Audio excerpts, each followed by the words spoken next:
welcome to the Stretch Run Saturday. Thank you all for joining us. We are here with a lot of racing to cover today from Fairgrounds, Aqueduct, Gulfstream Park, and a few other things mixed in as we get through the afternoon. I'm here with my two esteemed colleagues, the Oldie Capper and Justin Sampson, of course, who's been killing it on the notes at Fairgrounds, by the way. Gentlemen, how are you doing? Oldie killed it in the preview show on the Fairgrounds Stakes that had Oldie. Was that a 32 SOR stakes? I can't remember. It was pretty bad. It was pretty bad, but it was a good race, and that paid $880. And then we hit the Springboard Mile, Chris, last night with Colt Battle. Got absolutely crushed. But the greater part of that bet, Oldie, was the Exacta. It paid 33-1, which was just absolutely amazing. But I'm good, man. I have a brutal head cold, so I'm going to power through for a couple hours. Then I'm going to coach basketball, and Oldie and you will take over. So, Matt Miller in the chat, alive to a double. Alan, good to see you. Wiz, Bluegrass Dan, Scott Free, Gary, Douglas, Alan Hancock, Dean James. Oldie, it does look like it's freezing inside there. And Jotham, yeah, we are late. That's on me. I will make sure that I get that done before I head down to South Florida tomorrow for 4 more days. So, and Matt, check your email, buddy. If you're up to it and you want to come on, I sent you the link. It worked well last Saturday. I do have the hockey horn ready to go. So when we get some booms, we can play that. All right. Looks like we're going out to Oaklawn here. 1:58 p.m. One of you guys want to get a screen up? Oldie, you want to drive? Justin, you want to drive? No, Oldie driving because I'm not going to be here for long. And I'm going to be right back because Oldie going to talk about his ticket, and I need to check on my child real quick. Okay, go for it. All right. So Oaklawn Race 2, it is sloppy at Oaklawn, even though it's listed as muddy. Here you have the one who is your second choice right now, Truth Bomb, third-time starter for Brad Cox, coming in from Indiana. If you look at my my breakdown, I just mentioned a little bit here about how it's dropping 8 points in SOR coming in here. It did almost beat a group of 50s in a maiden special weight back on October 1st. The 4, who's the second choice and second win percentage for Safi here, also taking a drop. Safi's 26% when he's second time after he's claimed a horse. This horse has a win percentage that goes up significantly and was the morning line favorite. I think it's between those two. I decided to make a choice here. I went with the 1 here, Truth Bomb, for Brad Cox. And I just think that this horse might be a little bit above the other horses here in terms of quality. And also, this is a paceless race, so it's going to be interesting to see who tries to get the lead here.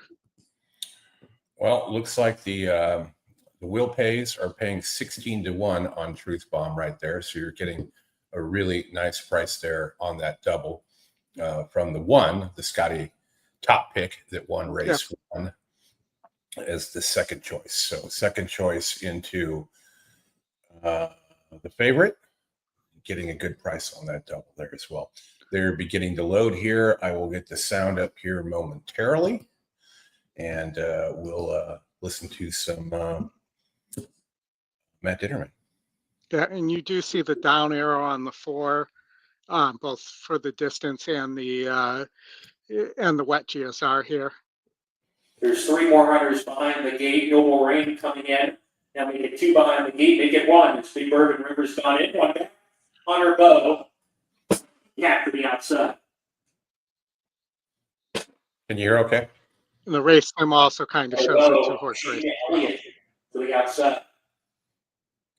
That's the volume. We're ready to go. A little loud. What? Squeeze right at the break was the favorite. Luca, who drops to the back of the pack. Down the island.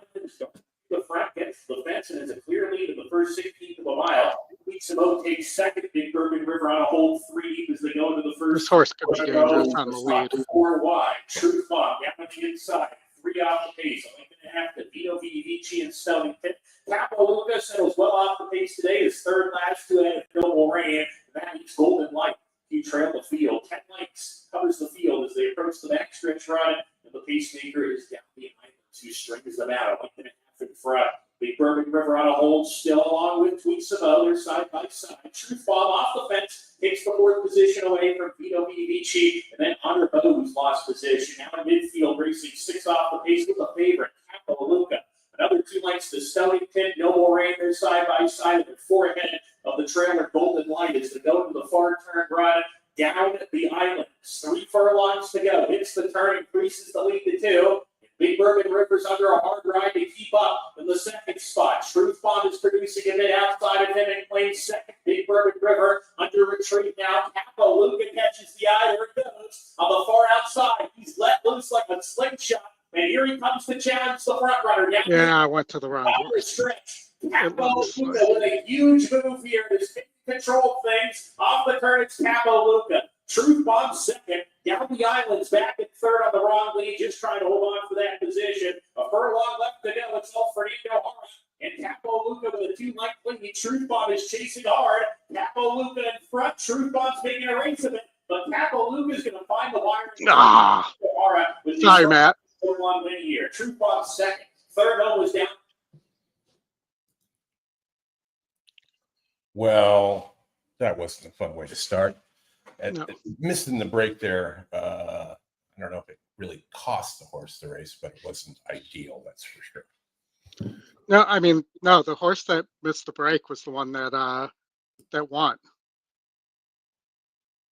I thought the one got squeezed a little bit too. No, it was the one didn't. The one I don't think there's an excuse for that trip from what I saw. All right, moving on. Aqueduct. Oh, Race that's not my ticket though. Hold on. number 6. It still has. Hold on. Let me get this to what it actually is supposed to be here. That's my Aqueduct ticket. So where we have the Aqueduct late pick 5 coming up, we have another $5,000 hidden split special on NYRA bets, just like last week. This time it's also paired with a Woodbine late pick 5. So there's 2 options there. I spread in the first leg. And I do think the 3, who's 16%, and top pace number here should be or could be very scary here on the lead at 23-1. So they're just a horse to watch out for there. I do think that. Is my audio okay? Something's coming through really choppy, like there's an echo. It sounds fine. And I don't hear it in mine, and the chat can let you know. Okay. Yeah, that you would use. I mean, in the first leg, Oldie, there's some good value horses. There's a potential favorite there in the 7. You know, there's a note there from David. I'll let you. There's only 3 minutes, so I can get you. You're gonna share the pick 5. I'll let you just go. Yeah, and then the 5, 8, 9. You know, there's a good note here from which are the picks. We're from David on the 5, on the 9, and does not look like he has any other notes, so that might be a single in his mind on the 9. I think it really is between the 9 and the 5. I added the 8 here, but I don't particularly like the 1 for 23-8 there. The rest of this field is garbage, though. Then I'm single to the 2, who, you know, you and I both loved on the preview show. Sacrosanct for Brad Cox with Manny Franco aboard. Undefeated in horse here. Should sit right off the 5 Bold Fortune. And, you know, unless Bold Fortune ends up being a monster here, should just be able to pounce on that horse. Then in the New York Stallion Stakes series, the fillies here, the 7's your favorite. The 12's a little interesting. I know you love that term, Chris. The 1 Yeah. is top pace there and could get away. And my top pick was this 11 because I thought there actually might be a lot of pace there. And this looks like a Chad Brown type of closer horse that could win here. And then I have the other Chad Brown. Actually, no, I didn't have the other Chad Brown. I have Storm Chaser here as well. And then in the last, I thought the 4 has a decent chance here to steal this on the front end for Delario. That that race is a grab bag, man. Yeah. I looked at it. I talked to David last night, Oldie, and it's anytime. I mean, you just look at a race like that. I mean, they're going 9 furlongs in a maiden. I mean, look at all their records, Oldie. Like, go to Lifetime. I mean, Yeah. like, I mean, it's, and then they're going 9 furlongs. I'm like, oh my gosh, Yeah. it's a great sequence. But yeah, that last race is wide open. It would not surprise me if any horse won. None of them. I mean, any one of them can win that race. I mean, it's like evenly split when you look at the win percentage. If you sort by that, you've got 5 horses that are double digits, and then you've got 5 horses that are 8, 4, 1, 1, and 1, right? So Right. I don't think you're wrong, Justin, with any of those horses being able to win. From a multi-race standpoint, it's just tough to narrow there, right? I mean, because you've got the 2 horse that's run second, 25% of the time, and third, between those 2 9 times, right? So, What I do know, Chris, I go to the race sim. I don't. How much time do we have till post? Are they going to They're post? about to go in, I think. they're standing around right now. You got time. You got time to go through the race sim real Man, quick. well, what I always do, we didn't spend any time in the coaching class on this. Is like, so at the top of the stretch, Oldie, I think you have to question, can the 7, 5, or 8? Will you sort it by the pace real quick? And yeah, just a pace number. So, I mean, at the top of the stretch, the 5 and 8 are like so far back, so you can make decisions on those. Those are like by far the most unlikely, along with the 7, right? So, but then I mean that to me is like about as narrow as I would ever go in a race like that. I would even, Alex, I know They're going in the gate here, Chris. we're going to. I'm probably there was some scratches in that race, right, Oldie? The Tropical Park Oaks. Yes, there was a big scratch of your top pick in that in the Tropical Park Oaks. I know that's a bummer, but what are you gonna do? The manager, long time no see. Manager was here last week. Oh, I missed it. Glad to see the managers here again. All right, we're getting All right, go. into the All game. over town goes in. Here's Pretty Magical. Miss Tiramisu will be after Pretty Magical. There's Pretty Magical Reluctant. That goes in. Use 1, 3, 6, 7, 9, Oldie. I used 1, 3, 6, 7, 9. Yes. Yeah, I hope I'm rooting for the 1 or 6 for you. Well, you also used the 3, so Miss Tiramisu. that's a massive morning line angle on the 1, right? Long shot. Yeah. I know that David Harrison, like the 6 is maybe a long shot.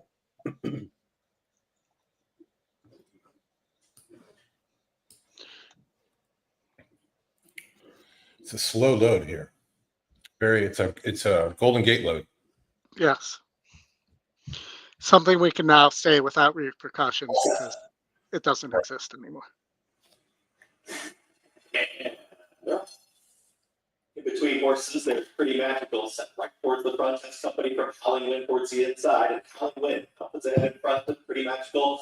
Miss Tiramisu is watching the action here from third. They're the top 3. Truly Magic in the red cap just gets past them to the inside here, running that 4 spots, going to be our preferred Powell. 2 at the back. Phone call at heaven with the early trailer. Gabby's Legacy. They work up the backstretch and Howling Winds got the lead. 23-1. But that opening quarter mile was in front of Pretty Nashville and Gage towards the outside from second. Miss Tiramisu is still 3 wide. Is now challenging third with less than 4 furlongs to trouble. They work into the turn and Howling Wind is still on the engine. It's Howling Wind who's in front. Is the rail open here for our preferred Powell? Randy Franco is watching the action here from the rail. Now that's the question. Is going to try and slip on through. Here comes our preferred Powell trying to challenge the red skimming ride with Howling Wind still fending off rivals. Pretty Magicals 3 wide. Miss Tiramisu has been moving up on the outside. Come on, 3. Yeah, Ole, that horse looked to have a lot of pace, or a lot of. The jockey looked like he'd been choking the horse, though. Miss Tiramisu down the center of the racetrack, right in behind horses. Here comes Truly Magic looking for run 2. Howling Wind is still there. It is Howling Wind. No, don't give it up. Right hand side of Miss Tiramisu. Get Howling Nice Wind. call, Ole. That's a good start, man. Boom. Yeah, well done. Great call. Great. That's a great way to narrow there, and you get a price to start. 16. It was 16%. So if you're going to give 25 to 1 on 16%, how do you not? Well, try to take that, you know, especially in a race like that. That really was a tough race. Who came second? The 7, and the 6 was right there. Oh, the 6 got the bob. That's a great exacta. Wow. Did you bet that horse only to win? I did not. No. It's something, if we weren't doing the show, I would have done, but doing the show, I'm busy explaining my ticket and not thinking about it, instead of doing what I normally would do. We're going to give you the horn and the light anyway. I mean, that probably means, guys, if the 2 doesn't win race 8, you're probably looking at a pick 6 carryover as well. Could be. All right, let's get out to Fairgrounds. Race number 2. Speaking of crazy, Justin, check out the price on your 5 horse here. Yeah, 25 to 1. That horse in for a tag versus this group, but I'll just talk about. I thought there was a vulnerable favorite here in the 7. I thought Passing Judgment, it was the horse that really had a shot versus this group. The early pick 5 at Fairgrounds was very difficult outside of, there was 2 singles, right? And Touch Upon a Star only in the next race, and then Secret Faith, in my opinion. We both talked about both of them. A big price that first or won in the first race. But I think you have another potential shot here against, and I put Passing Judgment on top. I mean, lightly raced, Ole, second pick. You look, we're in a state bred allowance here, and the 4 horse was able over at Keeneland, didn't run, but that was a 58 and gets much easier here in state bred. Mm-hmm. So I put the 4 on top, but I do think there's a few others at a price, including the 5 at 28 to 1. And so I'm curious to hear your thoughts as well. Yeah, no, I thought the 5 was very live here. I was looking at a 5-5 double here, but it's actually paying less than the win. And right now the 5-5 doubles paying 23 to 1, and you're getting 28 to 1 right now on just the straight win bet. So, either this horse is going to give it up late, which is possible, and it has been a little better on dirt than turf. So I'll qualify that, but it's dropping in SOR, which is what I see here, and seems like it could get an easier trip. I also want to mention, and you mentioned this in your notes as well, which have been dead on, is the 1. Yeah. This in if I was kind of maybe looking only at like a cheap pick 4 here actually, but yeah, the one, and I think yeah, why don't you punch in it's probably going to end up being if you have, why don't you put in, it's probably going to end up being $12. That was mine. And you actually could put in 15. Yeah, I would add the 3 horse here in the first leg, and then I guess I'd probably just let it go from there. I do think that the third leg there too, you have 1, 2, 3, 5, 8. I would add I think the 11 is vulnerable also in that leg. That's why I think you can catch there's a multiple there in leg 4. That's a firster that I would use, Oldie. I would make it 1750, I think. 1, 2, 3, 5, 8, 5, 8, 9, 11. Yep. So I ended up doing, since I was using so many horses here anyways, was I ended up playing all in this leg. Okay. For Yeah, that's 22 fine. bucks. I mean, yeah, and that way, if we both agree that the 11 is, if we get the 5 here, I don't want to lose because I was being cheap in this leg either. So you went. You're talking about the first leg here. You went all, or you went no, all no, in. no. Oh, I went all in that middle leg. I did this. oh. You can feel free to put up whatever you want. I think it's a good sequence. I do like Passing Judgment. It's current favorite best. Yeah, Bond's 10 School got a shot. Wicked Secret got a shot. The 5 we talked about, and then I'm a the 7 floating up, Corchester. I think that's a vulnerable favorite, but you obviously could use. They're going in the gate. I got a 1-5 double getting 10-1.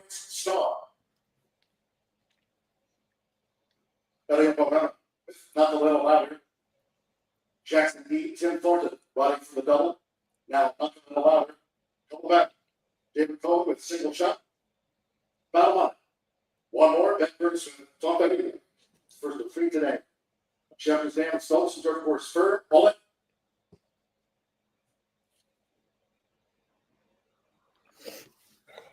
And third. Line out. Not a little louder. Sharply away. Oh, that's 7, guy. That's good. Come on, 5. Jackson D. and simple shot. Can't complain about the break there in the 5. No, and exactly like we thought with the 7. It kind of not a great post, got shuffled, kind of getting banged around. Francis Star, Passing Judgment is a ground sitting third. As the Louisiana Breds go to the back of the third course, single shot is running in 4th. Jackson D. 5th. In between horses, Star by 4, 6th and 6th, and settle there. They do run toward the half-mile pole. I do hate when they go too slow and let the other horses into the race. Between horses, here's the inside. Native Star and Bon Relay trails in both place, 25.35. First couple of furlongs, not the little louder. It takes the field at 29-1. It's not the little louder. Clock at half mile. One challenge, 50.12 seconds. As they enter the Florida turf, it is not a little louder in front still of France Star with single shot. Passing Judgment toward the red. Jackson D running in 5th. As the leaders come to the quarter pole. Corchester Star by far. Wicked Secret Gontaria. Then falling back to Native Star. And finally, Bon Relay. They turn for home past the quarter pole. And it's France Star. 3 quarters, 1 at 16.20 seconds. With Mitchell Merrill. France Star is a 3-bank leader with a furlong to go from Jackson D. Ain't gonna win. Stand side rail. Judgment. Star by far. Yeah, 3 coming. 7 not gonna get there. Star looking for the line. Chased all the way home by Corchester. Frank Star's going to find Yeah, I didn't see that one at all. That 7 horse was very vulnerable. Man, not the right price though. Big 11-1. Mitch Murrow. Man, bummer. All right, moving on. And what I saw there too was the 5 went too slow and let the 8 stay in the race. Like, why are you going 25-2 there? when All right. you're Let's get out to Gulfstream. We've got that up next on the schedule, and they'll be going to post here shortly, and we can show it. all right, Gulfstream race 5. The 1's a solid favorite here in my mind. The 1 and the 5 would be where I would be, and the 5 you're getting 9-1. I'm actually surprised by that. The 1 you're getting hammered because it's IRAD and Pletcher there.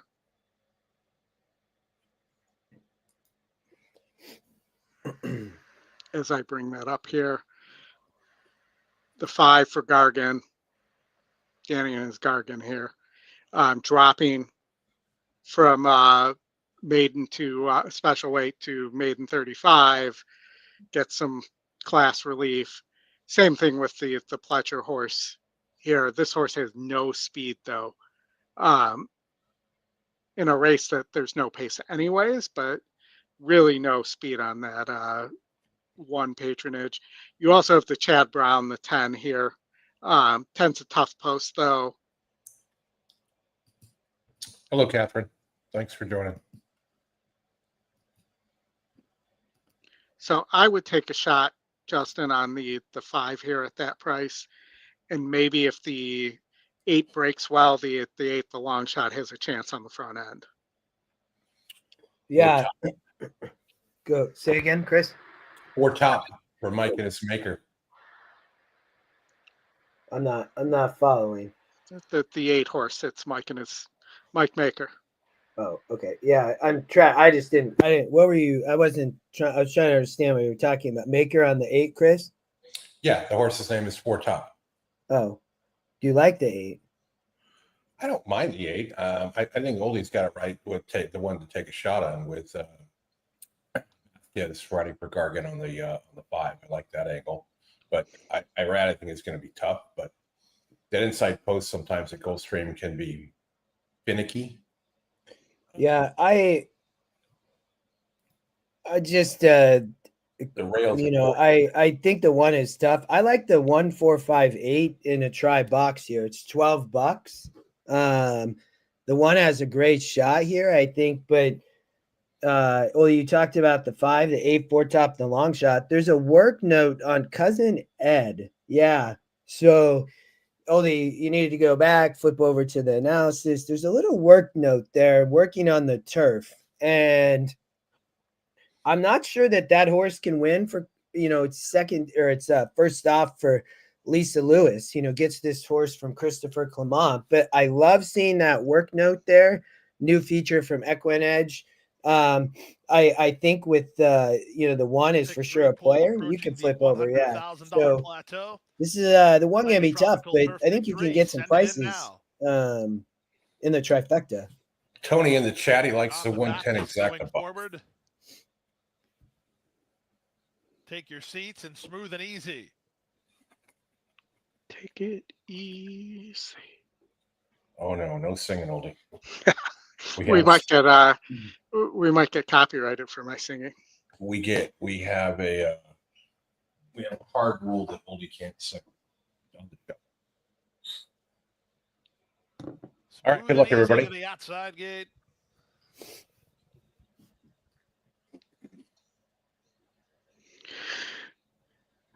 I'm not surprised the 10's at 5-2. The 10 is Chad Brown. The rail's at 45 feet. And they're off. It's going to make that. In the middle, that's John the Baptist who gets the first call, but moving to him is Cousin Ed on to take over. In between them, Got Sunny joins the top flight. These 3 almost in line. Smooth and Easy makes it a party out 5 wide on the course. Oscar Worthy is between runners. Then it's a length back to Take Your Seats, who's looking to get over on the inside, and that's Operation Thunderbolt. Then from between horses, Conesca DD. Then it's a length and a half to Patronage, and out the back is 4 Top. Around the first turn they go. The leader is Got Your 4's Sunny. getting a great trip, Justin. Yeah, that was a great work note there. You could see that horse is really on the outside fine. John the Baptist is I think there, a racing Matt's up got a about double. 3 or 4 lengths behind. Moving No, on the outside goes 4 Top. Matt, Irad's Operation going to have Thunderbolt to is down touch them toward the all. rail. Then Cognoscity, who's racing toward the back of the Yeah, field. get At him the some back pace. is Patronage, the race Yeah. favorite. He is last of all here through an opening half mile of 48 and 1. They pass the half-mile marker and swing to the forward turn, and the jockey on Miguel Vasquez for Danny Gargan got Sonny by a length and a quarter. Smooth and Easy forcing the issue in second. Cousin Ed, he's at the rail in third. He's still on the bridle. Oscar Worthy is there fourth. Back to fifth and looking to angle his Operation Thunderbolt. On his outside, take your seats. Trying to rally from the back is John the Baptist in fourth. Come on, 1 or 8. That stupid 10. This is going to be a nice exacta. He still has the lead. From the Look at that 4 loaded. Cousin Ed sliding through. Come on, 8. Get up, 8. Coming on good. He's at the inside. Hang on, 5. Oh, there's Chris Couples, 7. Come on, 5. Hang on. No. Is surging at the inside. Cognoscity is right there. They come for the wire. 4 top just in front. Mr. Couples. I didn't see Mr. Couples note in the chat that needed the 7 in the try. 41 and 3. Oh. That was very close to being amazing. What a race by the 4, 25 to 1. Oh, yeah. Put that 7 in your stable alerts. Can run. That super would have been nice at $2.40.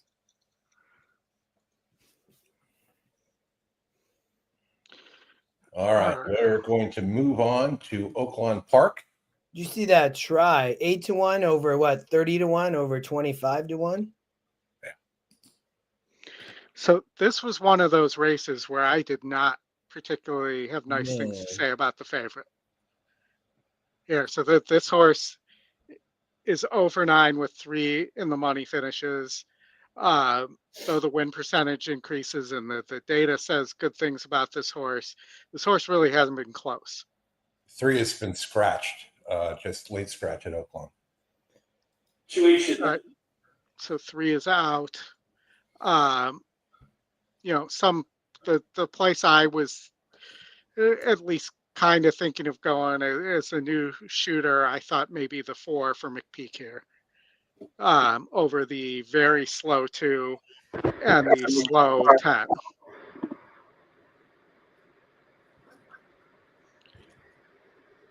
And with the scratch of the 3, maybe even the 11 gets inside enough to be a factor, but didn't show anything on the drop last time out.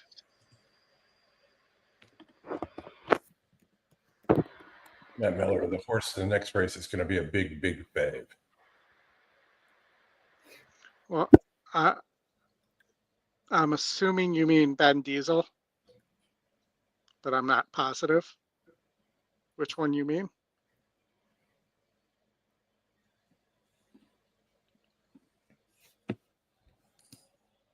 All right. Oaklawn, are they getting close to the gate here? Well, they had the gate scratch, so they're in a delay. They are They're going in now. Yeah. Starting the load now. Yeah, the riders We'll race them up real fast. Number 3. 7, 4, Phenomenal 5. running has gone to the gate. Second, They goes in. Coach Sam P. 11 lights.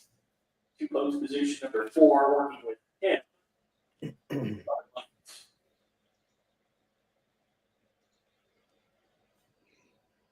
Pink Rock Bikini will be next in the field to go into the gate.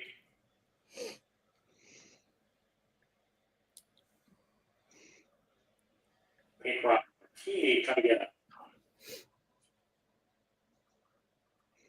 It's a rainy day. It is a rainy day. Display. It's a rainy day this afternoon.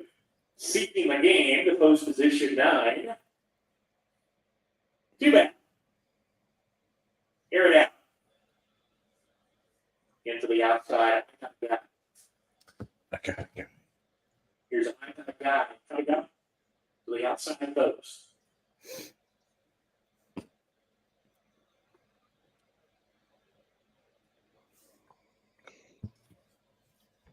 Working with I got a guy. He's it. We're ready to go. And quickest in the stride was Coach Sam P. Takes the initiative right away with that good beginning. It takes the lead early. It's a rainy day in the second spot. Here's Aaron out moving up to come and challenge the front runners down the back stretch to go. The gap is Closest the 10's ever been to the lead.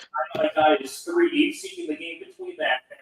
Another 4 lengths to Phenomenal Dream. King Rock Martini is second to last. Other lights can see them all as they go into the far turn where the leader is Coach Sam P. Air it out right alongside Ronaldo. These two are an apart as they round the far turn. They put 2 lengths on It's a Rainy Day, who retreats the third while under pressure. Stack goes all in. I got a guy being shaken up for more. Seeking the game between them, being asked to produce a bid. He's not picking it up. Phenomenal Dream's going to get to the outside. He's moving up within 5 lengths of the lead, but Air It Out at the top of the stretch is taken over. Air It Out off the turn and about the 4 path that leads the way. Coach Sam P weakens. Phenomenal Dream coming on. Air It Out with a furlong to go. It's open. Yeah, no good. Phenomenal Dream into second. The others are well behind. Badly for a minor award. 16 to go, and it's Air It Out. And Keith Asmussen to score comfortably. Air It Out breaks the lead. And lifetime start number 10. Well, finally got it done. Oldie, Scotty shot us a note that said refresh your screen. Refresh my screen, okay.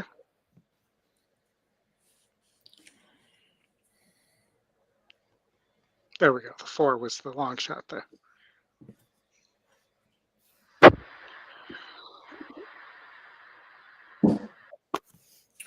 Well, Justin, that let's see, I'm looking at the prices here for that race at Oaklawn or Gulfstream.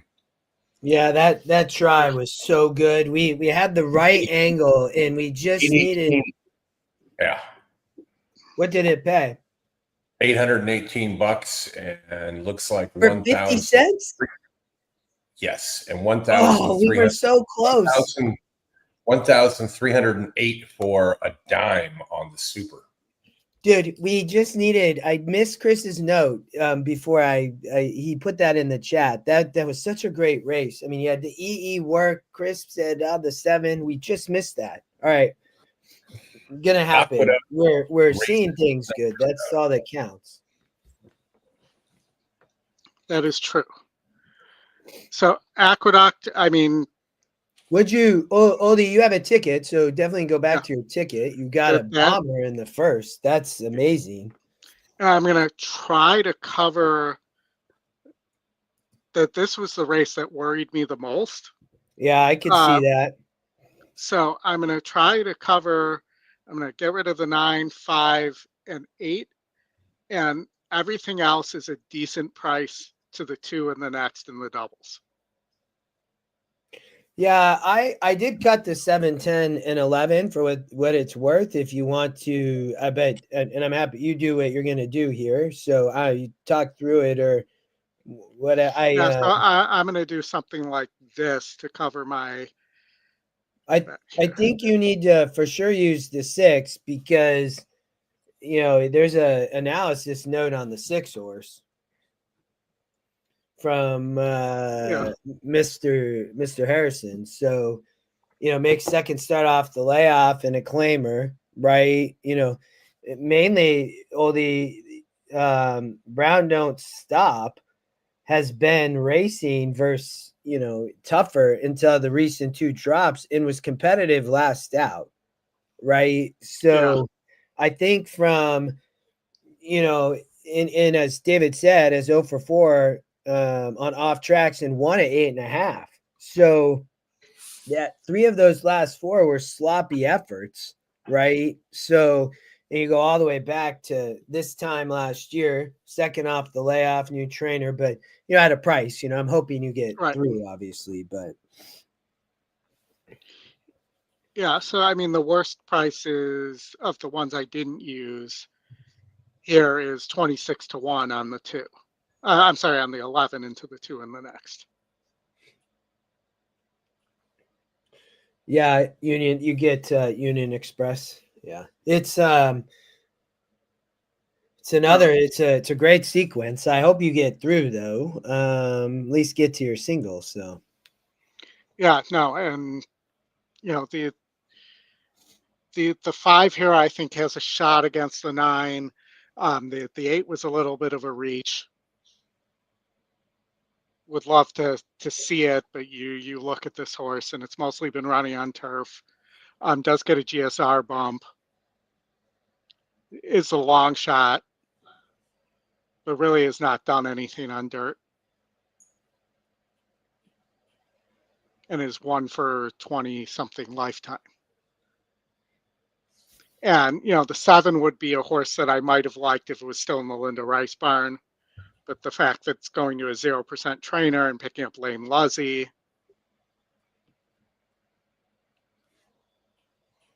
I think the two, they're trying to figure out what this horse is. I mean, big GSR, but sometimes they try it on the lead, sometimes they take it back, and it's not winning any of those ways. And now it's going longer. The 4 does get Dylan Davis, so that might be the, if I were to go with a horse, and that this is a big step up in class, but if I were to go with a horse, I see Dylan on this horse, that this would be the horse that scares me the most. Yeah, he rode 3 back at 8 and nearly won in a 10-horse field and was in the 10 post. So yeah, I narrowed this to 2, 4, 5, 6, 8, 9. That's about as far as I could get. So I'm just wishing you luck. You know, I wouldn't even, I like that trifecta entertainment play at Gulfstream. I don't as much really like it here. It's just it's an open group. You know, but the 4 sneaky, yeah, I would agree. What do we must, are they going to post? Yeah. Okay. They're getting there. Yeah, And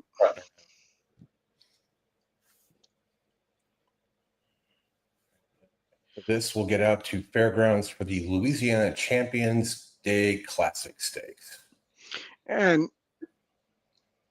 you know, the 5 for Ferraro coming out of the D'Angelo barn picks up Maddie Oliver, who I believe was I know D'Angelo used her a lot at Monmouth, but not on this horse. This horse did run at Saratoga, had Pratt aboard, is taking a significant drop in claiming price here. I'm rolling with David Harrison on the price at the bomb for my entertainment play on the 6. So All right, but I 18 to 1, you know, gets off the sloppy tracks. But I wish you have 5, 8, 9. So Right. Top 3 win percentages, even though you can't really see it on the 8. And the E picks. Tell us, Chris, what do you see?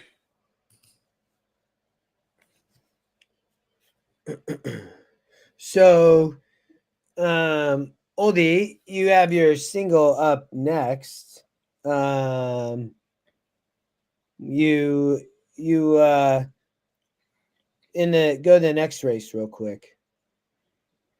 So why don't you talk to us about your single real quick as we wait for them to go to the gate? Yeah. So Sacrosanct beat 66s by 12 in a state bred stakes, is beat 78s last time out. Here going 8, goes back to 7 furlongs.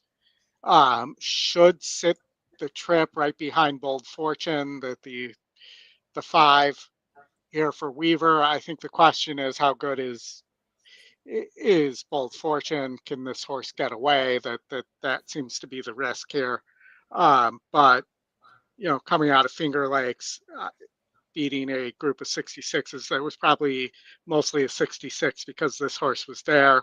You know, I just think that Sacrosanct for Brad Cox looks like the better horse. Horses. And, you know, this was one of my confidence picks. It's 52% on the win line, 2 to 5 on the morning line. Yeah, Oldie, your 5, 8, 9 double. Your probables are $15 on the 5, $20. I'm not playing the 5, 8, 9 double there. What I ended up doing was playing everything but the 5, 8, 9 to the double to cover. Willing to risk it all. So I played it this way. Round don't stop. to Okay. cover the leg I had the least confidence in that remains. 2, 4, 6, 7, 10, 11.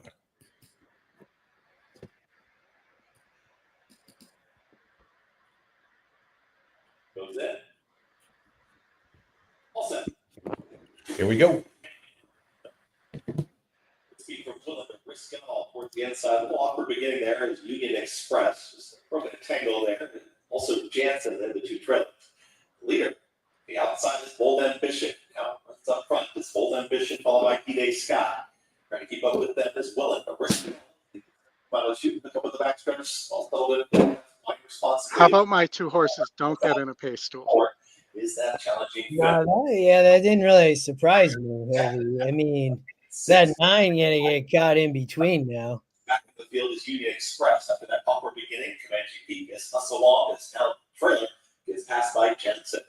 23 and 3. That opening quarter mile down on the inside is Willen to risk it all. Willen to risk it all is right there with Bold Ambition. These two continue to duke it out here into the far turn. D-Day Scott been on the outside. Your 8's starting to run. It's Scat to tap. Gets the out. Right going Scat to tap is now taken 4. Is out the center of the racetrack. Has some pace to run at. With 46 and 3 for a half mile time. Just don't jump off. Brown would stop with wide responsibly. The leader is Bold Ambition. Willing to risk it all. Continues to fight on here at the rail. 5's still got a horse, Oldie. Every chance to catch the leaders. And back So does the 11, though. risk it all. Willing Yep. to risk it all with I it. agree. But Bold Ambition is trying to battle right back for a final furlong. that 11 hanging, the 8. Comes the 8. 8's going to win. The 11 on the Come on, wrong dude. lead. Come on. Get there. It's Boom. Yeah, nicely done. That the long shot, 8-5. That double paid, had I had that double, it paid $227 for the double. Nice. Let's go. All right. 2 down, 3 to go as we move over to the fairgrounds. Oh, the fairgrounds. I shouldn't sing that either, should I? No, you really shouldn't, man. Don't make me mute you. All right, the fairgrounds, Touch Upon a Star, one of my confidence picks here. This is a weak group. Top win, top pace, top SOR, top GSR. Those win over 50% of the time. Sitting at 1 to 9 here. You could play a 5, all 7, pick 3 here with pretty good confidence and hope to catch a bomb in the next.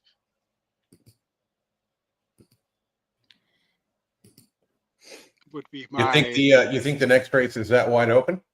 I do, yes. I think Justin, you don't disagree with me. It's a pretty wide. The next race for it, Fairgrounds. I think we both had that as a pretty wide open race, right? Yeah, this is the one. We talked about this one before at the Open, that you've got 5 horses that are double digits and 5 horses that are 8 to 1%. I mean, I would kind of really look at the 5, 12 to 1 morning line, 20 to 1 on the E morning line, but let's get a silver badge with a negative 2% ROI, but it's also the EE long shot and a pace square. What race are you talking? Race 3? No, race 4. The double. Okay. If you play a double, let's go back. Let me just go back and look at what the probables are here on the double from the 5 into the 5. What are we getting here? 39 to 1, right? That's not bad at all. And no, you're talking the E long shot, gets the badge. It does have a pace square. Race simulator. Yeah, I mean, go to the 5. We want to talk about the 5. I mean, this horse has a big shot. The 11 is a massive play against for me in this race. In race 4, it's a vulnerable favorite like the 7 that we saw get beat in race 2. The 11 the same, but the 5 horse adds blinkers as well, and 100% fits with this group on the lead, only in a pace square. And Chris, I mean, this is a really a wide open, Pedroza rides, first time the GSR goes up on the 5, Chris. I mean, you go from a 60 to a 68 on the lead, add blinkers. I mean, this course could be gone on the front end, but it also could settle out pace in the race. But either way, it's a great pick. Yeah. Totally agree with you. The only thing it's challenged on is the E morning line, which is something I like to use quite frequently. But with those other ones lining up from I'd want 20 to 1 all day, though. That's what you hope for on an 8% horse, man. Yeah, well, you're getting almost 40 to 1 in the double with this 5 horse here. Right. So that's like a profit boost when you look at what the sports books give you. So we don't know what this horse is going to go up at, obviously, in the next race, and it could go up higher, or it could go up lower. The 3 got a big shot as well, Oli, if you go back at the E morning line 4 to 1. Yeah, 4 to 1. But yeah, there's I cut that race. It is wide open. I think my pick 3 oldie was like $3. I saw you went all there in yours, but yeah, 5-3 double is paying 53 to 1, I believe. Yeah. There's I'll take $10 of that. Yeah, I've got the 5 here in race 3, 2 to 3 and 5 in the next. Not much.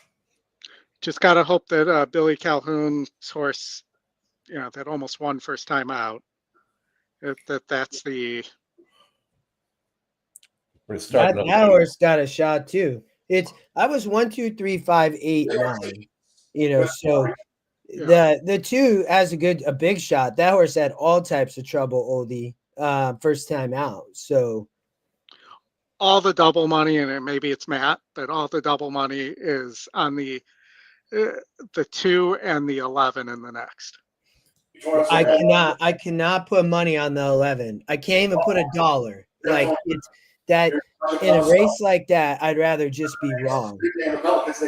And the 8 for Walsh, who I really like. You're getting 8. Yes. You're getting 8 to 1 there. Yep. 7 to 1 now. So, and the Louisiana Champions Day Classic of 2024.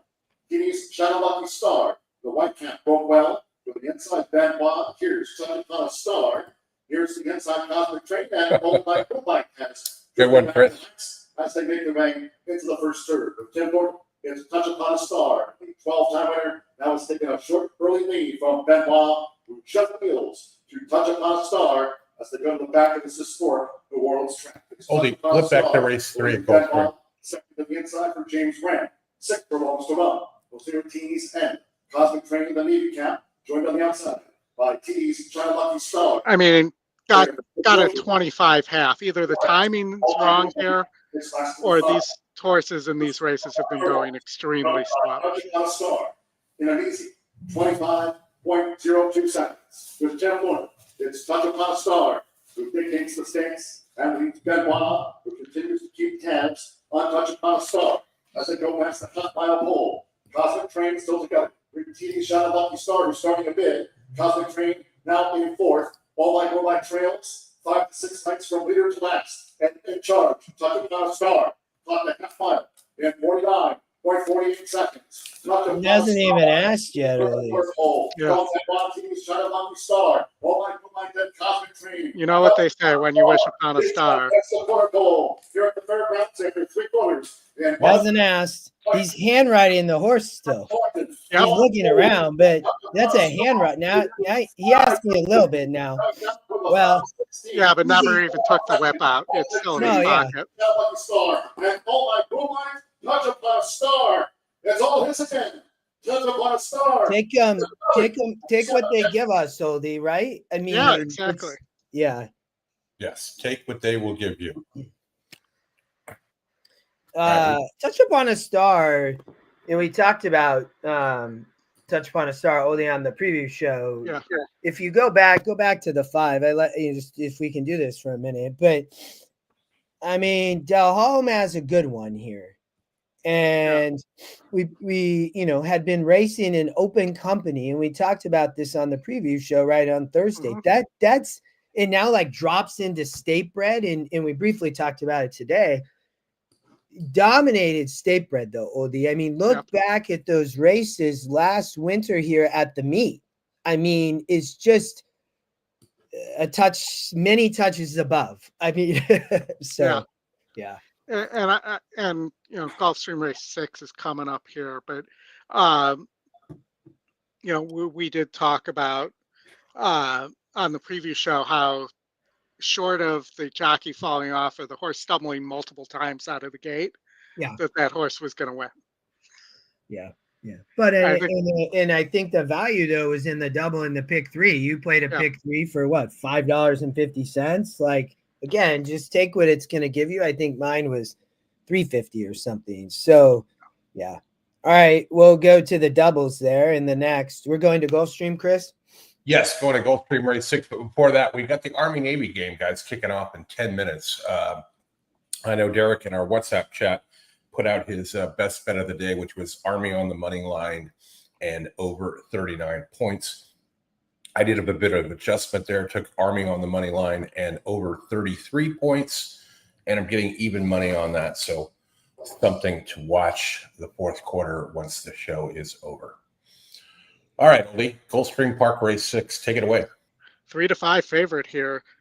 Julie's Legacy, they're already going in the gate. So, but Irad and Crichton, I believe they're like almost 30%. This horse has been stopping though, or getting caught. So watch out. I think the one at 13-1 has a big shot here. Wiz needs the 6 at Gulfstream to complete a double. All right, the 6, Star of Saturn, does have a win over 74s earlier this year. So if it can run back to that form, it should be very dangerous here. And we are loading. Your Rainbow 6 time. Julie's Legacy is the odds-on choice.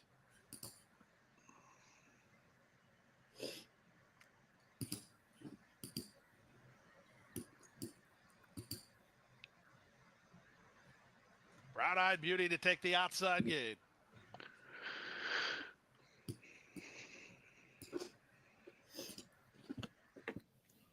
They're at the post.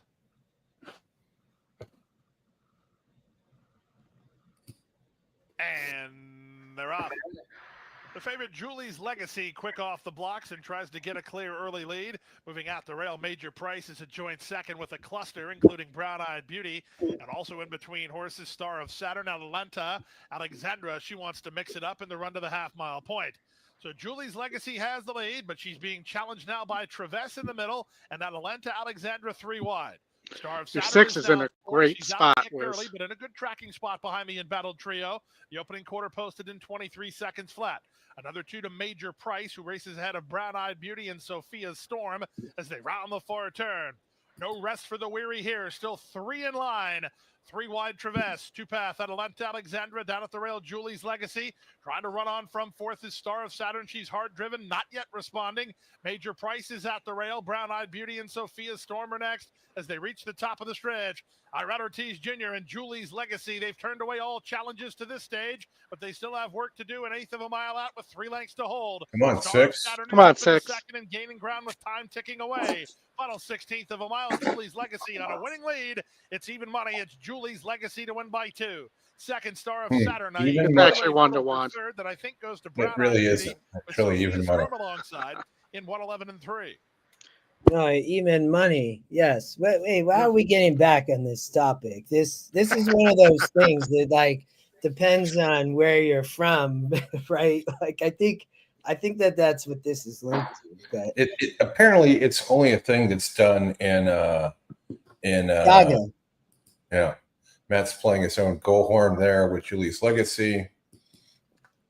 I hit the super there. I played the 4 over the 1-2-6-7, 1-2-6-7, 1-2-6-7, but I don't think it not gonna pay very much. But there was some prices underneath that on the EE work notes again at Gulfstream, Oldie. Yep. That's not surprising. So here, Ben Diesel, your favorite after the favorite, scratched out of this race. This horse has beaten 56s. This is a step up to 62s. You know, you potentially Derby Date could get away here. Currently at 4-1, 5-2 on the morning line, so there's still some value there. And then I had a note on the 6 here. Has beat a 60 group. E morning line suggests value as well, and the E morning line on the 6 is currently at 3-2. So I'm thinking maybe a 6-3 exacta here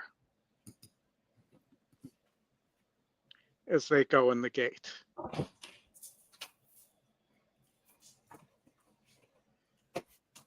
And hope to beat I'll be the right Diesel back. here. I'll be Sorry, right back. the dog out. Crazy with Christian Torres won 3 races yesterday. Here's WW Crazy to the outside. We're ready to go. And Derby Date was a little bit slow to go. Of course. Queen's Jewels, who's up on the lead with Fan the Fire. And Ben Diesel down on the inside, not far off his fire. WW Crazy outsprint early. Derby Date passing into Queen 4. They're down to the back stretch. And the Queen's Jewels takes the initiative, strides to a length advantage. Fan the Fire happy to track behind in second. Diesel to the inside. Derby Date on a hole. He's pretty much between horses. WW Crazy outside of the 3-pack, getting a little bit closer. Now makes his way all the way to transparent as they go into the turn. From first to fifth, as they round the forward turn, it's the Queen's Jewels on the right as an arrow lead. Fan the Fire turning up the heat. WW Crazy sent along 3 wide. Ben Diesel behind the leaders right now as they hit the quarter pole, and then Derby Date at the back. Top of the stretch, Fan the Fire breezes past the Queen's Jewels, who's out of gas. WW Crazy on the grandstand side is a clear path to run on if he's good enough. Then Ben Diesel in the final furlong. It's Fan the Fire. Fan the Fire leading the way, starting to take away from the Fire. Fan the Fire, too. WW Crazy comes Fire. out trying to take second, and then the Queen's Jewels, that's how they'll finish. Fan the Fire scores for the Gennaro Garcia bar. All right, 6, 5-2. Yeah, and Get a little bit of that fire. fire. But you know, that was right on where my notes thought this horse had a big shot here. And that was before the scratch of the 1. Who was your morning line favorite? All right. Did you get a winner at Oaklawn, Oldie? Well, I played an exacta instead of playing the win, and my 3-horse got squeezed, but I did have the winner there. Oh, nice. Fan the Fire, and if you look at the screen, I had pegged that horse before in the notes before the 1 was scratched out of there, and this horse was not 30% at the time, but because it did have a win over 60s. And it did have the morning line showing some value there. I'll take 5-2 on the fire all day long. And on the favorite, I pointed out that on the 4, this horse was 0 for 13 at Oaklawn Park. All right, let's go to New York. Start spreading the news. Start spreading the news. Your single is up here. On your ticket, it is doing very well. What is this? Let me just go take a quick look at Aqueduct here. Your single is the 2, and in the will pays for the dollar pick 3, $362.50 to the 3 to 5 horse. On 50 cents or $1? Dollar pick 3s are $1 at New York. That's I know that. Just making sure. So that Oldie, that's a good play. I hope you get that through. That's gonna pay nicely, even if the 2 wins. So when we looked at, was it Sacrosanct? Is that how you pronounce the 2's name? My Oldie, I know a lot of people, it's a 2-year-old colt, right, for Cox, and Manny's been riding. But go to GSR Plus, and you look at this horse, wants to go long all day, in my opinion. So, I mean, are we going to see this horse potentially on the Derby Trail? Would be a really question I would have, to be honest, because I don't know how this will. I've never watched Sacrosanct probably race, or if I have, I just don't remember. Oldie probably have, but Yeah, I probably have. I mean, I'm not. But there's definitely interest there for me. 3 for 3 has one at 8, one at 7. It's been facing small fields, but gets another small group today. There was a couple scratches as well, but I 3 to 5. I mean, EE say 2 to 5, so it makes sense.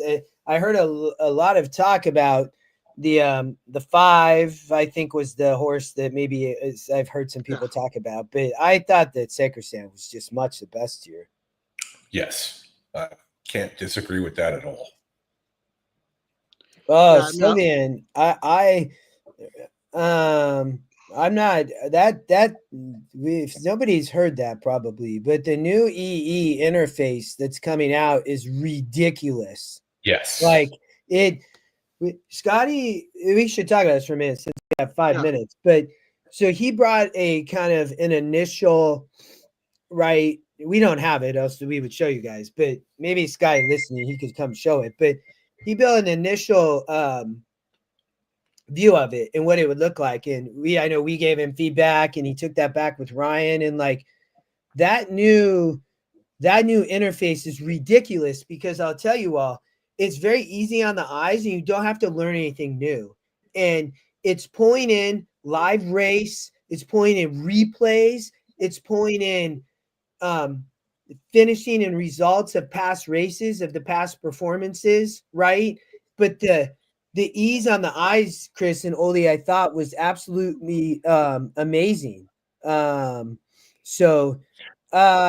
did talk to Scotty this morning, Justin, about it. I mean, you're also going to have meet statistics for jockeys and trainers and all that kind of stuff as well. There's like I talked to him about that. Yeah, I have that up on every day I handicap Fairgrounds. I have the trainer, jockey, trip stuff at Fairgrounds, and that all will come into EE. It will be absolutely amazing, Chris. Henry Sacrosanct, Oldie think is a single, and I would not disagree here. So I don't know, Oldie, if you want to try to give Henry a play. I think I think giving out a play early is a great idea. So I don't. I mean, you could play the 2. You could play a pick 3 here. The 2 to the 1, 7, 8, 11, 12. 1 through 4, 9, and just play the end of this as a pick 3. That would be the play I would go with here. I'm actually going to cover the 5 here by playing that pick 3, but with the 5 here to just protect myself in case the 5 ends up being a monster. Scotty points out a couple other things about the new interface as well, is that you'll be able to see the competition the horse faced previously, and you'll have the ability to read the notes much easier. And there's some additional added features that are going to be amazing. So, Scotty really has done an amazing job with this and designing it. And, that is coming soon. Stay tuned for the possible date on that. But I think he hopes very soon.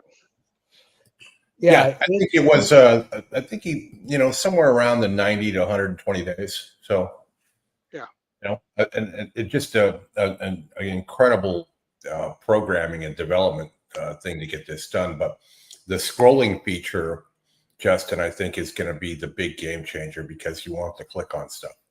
Scotty said 30 days, Chris, not 60 to 90, 30 to 45. He said.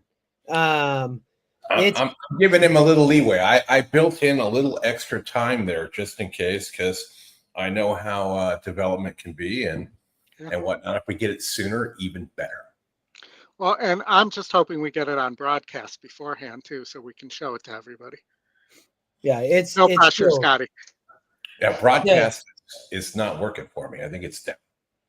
It works fine for me. It won't work on mobile, but it works fine on PC. Yeah, it sounds like so in 6 weeks. It's amazing. The UI, we don't have it, but I really is the UI is amazing. Just how you interface with it is so great. I think that, and that's important in this stuff because handicapping, like, rack your brain, man. I've been sick, you guys, and like handicapping, 3 straight days of 15 plus races or whatever. Fairgrounds drop a 10 race card on Thursday. I was like, man, you're hurting me. Mm-hmm. Yes. We that was a good card though. There's some good spots there. All right, Oldie, I wish you best here. I really hope that you hit this. This would be amazing. You've got a great start to this ticket. You're gonna show Gulfstream. Gary's asking for a late pick 5 at Gulfstream. I'm just going to show it really quick. Yeah, no, go for it. So Gulfstream late pick 5. I shared this in the chat already. So you have the 2, the 1. So the 2 is 7-2 on the morning line. You're getting 8-1 right now, which is huge. The first time starter, the 7 here for Pletcher, is getting hammered, unsurprisingly, and the 1 who's the top pick as well. Then I spread here. There was quite a change in the E picks after the scratches. I'm going to just point out that this 12 here, which was not my top pick before the scratches, has a really good shot to go gate to wire for Safi. We've seen Safi's horses do that a lot.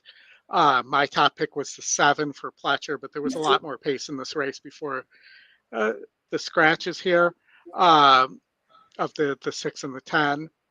And then another maiden special weight, 1, 4, 9, and then the 6, who's the long shot for Antonucci as well. You see there's an E morning line angle there. I think that horse has a decent chance there.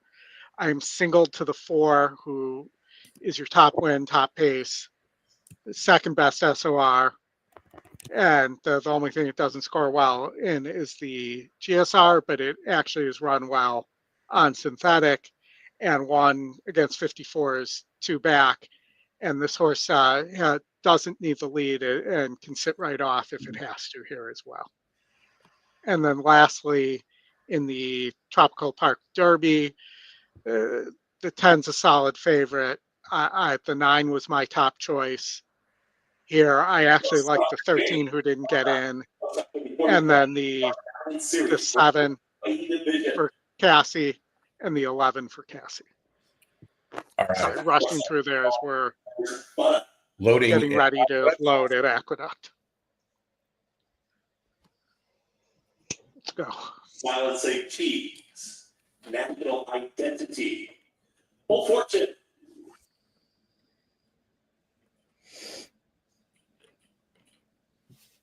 Soon to be king. To the outside. Nothing like the anxiety of a single when you've gotten 2 good prices to start off with. Slow start for 2 honest mischief, the early trailer. Speed from in between horses, Bold Fortune is right there. Clearly gets Bold Fortune who's in front and immediately tries to back it down. Sacrosanct just moved right to the outside. Quick front move there. And Sacrosanct is now within a neck of the leader. He's going to stop the pace setter. Bold Fortune there, 1-2. Selling off of them. And Smile. Let's say Cheese. He's going to be stalking third. Towards the outside, there's National Identity who's taking 4th. It's the front 2 really starting to go at it. Losing some ground was Butta. Just got back to the inside.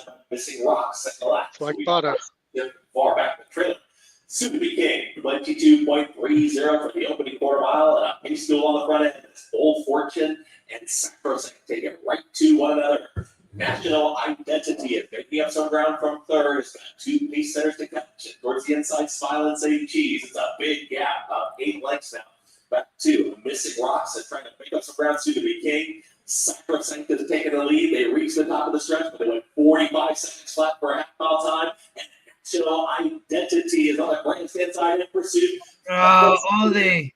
Come on. Rolling and just Come on, dig in, Manny. Dig in. Dig in. Dig in. Oh, Dig in. I said dig in. Listen to yeah. me. Dig in. Dig in. Come on. Let's go. Let's go. Boom. Nicely done. You get it home, man. Oh, that was that's Painful. Oh. That's nerve breaking, Roldy. Well, let's just make sure that he got it done, didn't get it done by IRAD there. I think you're I'm fine. going to turn IRAD into a verb.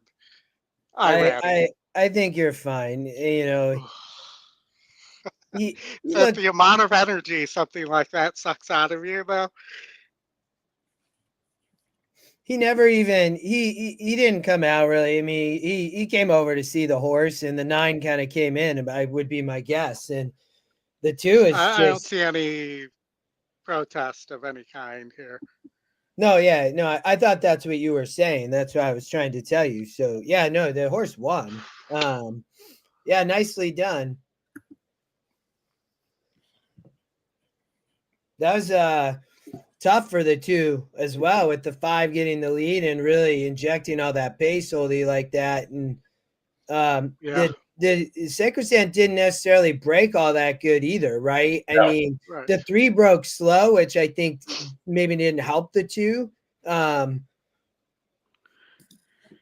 know, and in most races, you're not going to have a horse running that capable of running that kind of pace the way the 5 did too. But Yeah, the 2 did get the 10 did get shut down on the rail for sure. But my only comment to that from is that to me the 2 was by far the best horse in the race. Like all day. I mean, had to not break great, comes out, has to sit and try to rate off the 5 oldie the whole race, showed its ability to rate going 7, going 22-1, and then goes 45, right? And sets it up really, in my opinion, for the 9 and 10. I mean, but that's my only comment I would say on the 2. Gilly, I get it, but I think that's a component of just how it's set up. It would be my 2 cents. I mean, Jake had the 10 there. Oh, by the way, Jake's killing it with the notes on Oaklawn Park. But let's pivot over to Fairgrounds. We've got about 4 minutes to go before the next race over there. And looks like Oldie, it's 3:35 p.m. will be your next torture at Aqueduct. Oh, hopefully this will be the good quality torture. Yeah. Not the waterboarding type of torture. No. We don't want to waterboard you unless you sing on the show. And then, of course, we will. Then you'll be happy to waterboard me. Yeah. Speaking of waterboarding, Justin, the 5 here is 41-1. Yeah. It the 3 horse, look at the 3 horse 48-1 off the 5 or off the 4-1 morning line.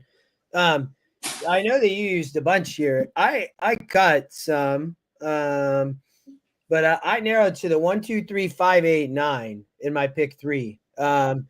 If you wanted to play that into Secret Faith, the 7 in the next race, I think that could be a play. You have a lot of prices. Yeah.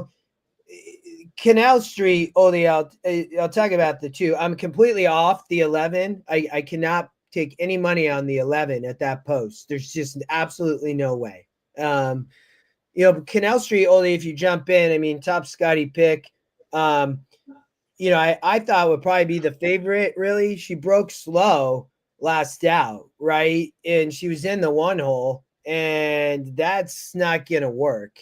And so she can really improve here versus this group.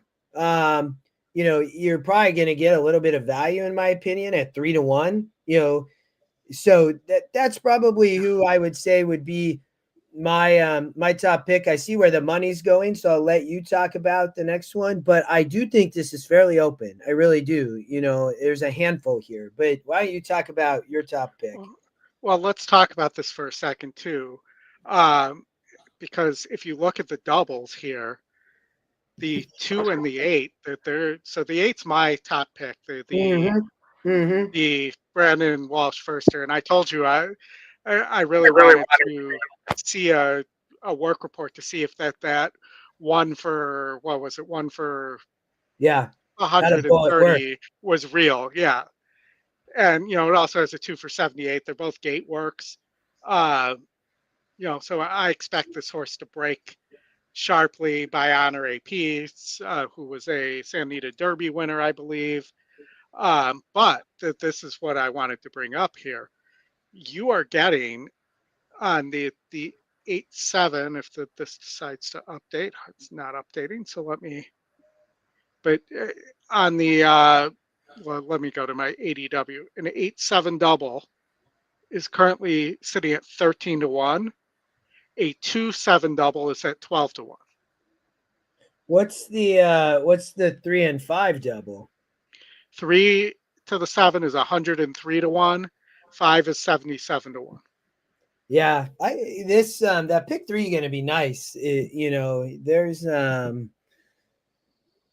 the 2 definitely, and so you talked about the debuter in the 8 there. The 5 on the front end adds blinkers. Is the long shot. I mean, I believe, I'm almost positive. I got to look back here. Yeah, no, it is. But yeah, I mean, and you're getting just this insane price. So again, I was 1, 2, 3, 5, 8, 9. But I think the 11 Oldie is just very vulnerable. Is the favorite 2-1. I is such a vulnerable horse in my opinion from that post. Yeah, no, I agree. That's a tough post at Fairgrounds, and I don't necessarily think that even if it was a regular, in the 5 post, that it's necessarily better than the 2 horse as well. So, the 11 looks like it wants to, the pace number is saying it wants to be close to the pace, but it hasn't broke all that well. At 6 for long stand by. One more. Ben Curtis with Cloud Sugar. A 3-race ticket. Good luck, everybody. We're all counting on you. And that off. Chloe Susan broke sharply. Liam Spitz with an early bid. Martin Detective also showing speed, part of that group. And Lucille, the Whitecappers, quite their due to Lucille. So Lucille, launching horns here with Liam Spitz. Come on, 3.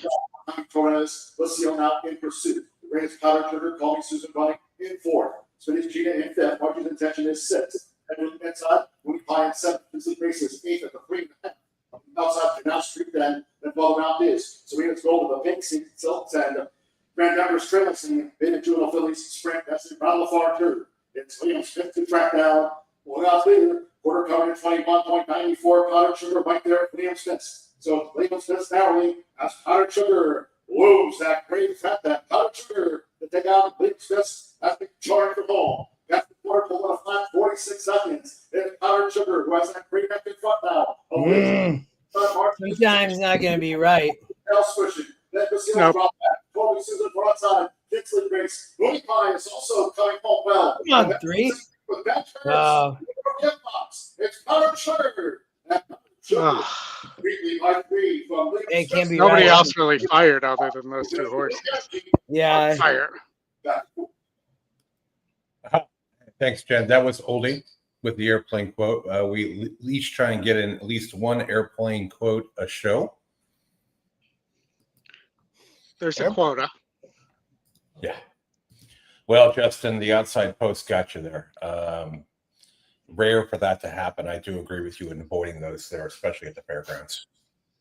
Yeah, Curtis Road. He was 0 for 9 as well. Like, was definitely a contender in that group. But yeah, gonna happen, man. I don't know if I've told the story on the air before, but my kids love airplane as well, and my daughter and I watch airplane every time we're on an airplane because why wouldn't you? Exactly. But we were visiting my father in Boca, and we were in an Embassy Suites, and they have the door between the bedroom and the living room. So she spent the whole break we were there opening that door, saying, "I just want to tell you both good luck, and we're all counting on you," to my wife and I, and then walking out. Yeah. Nice.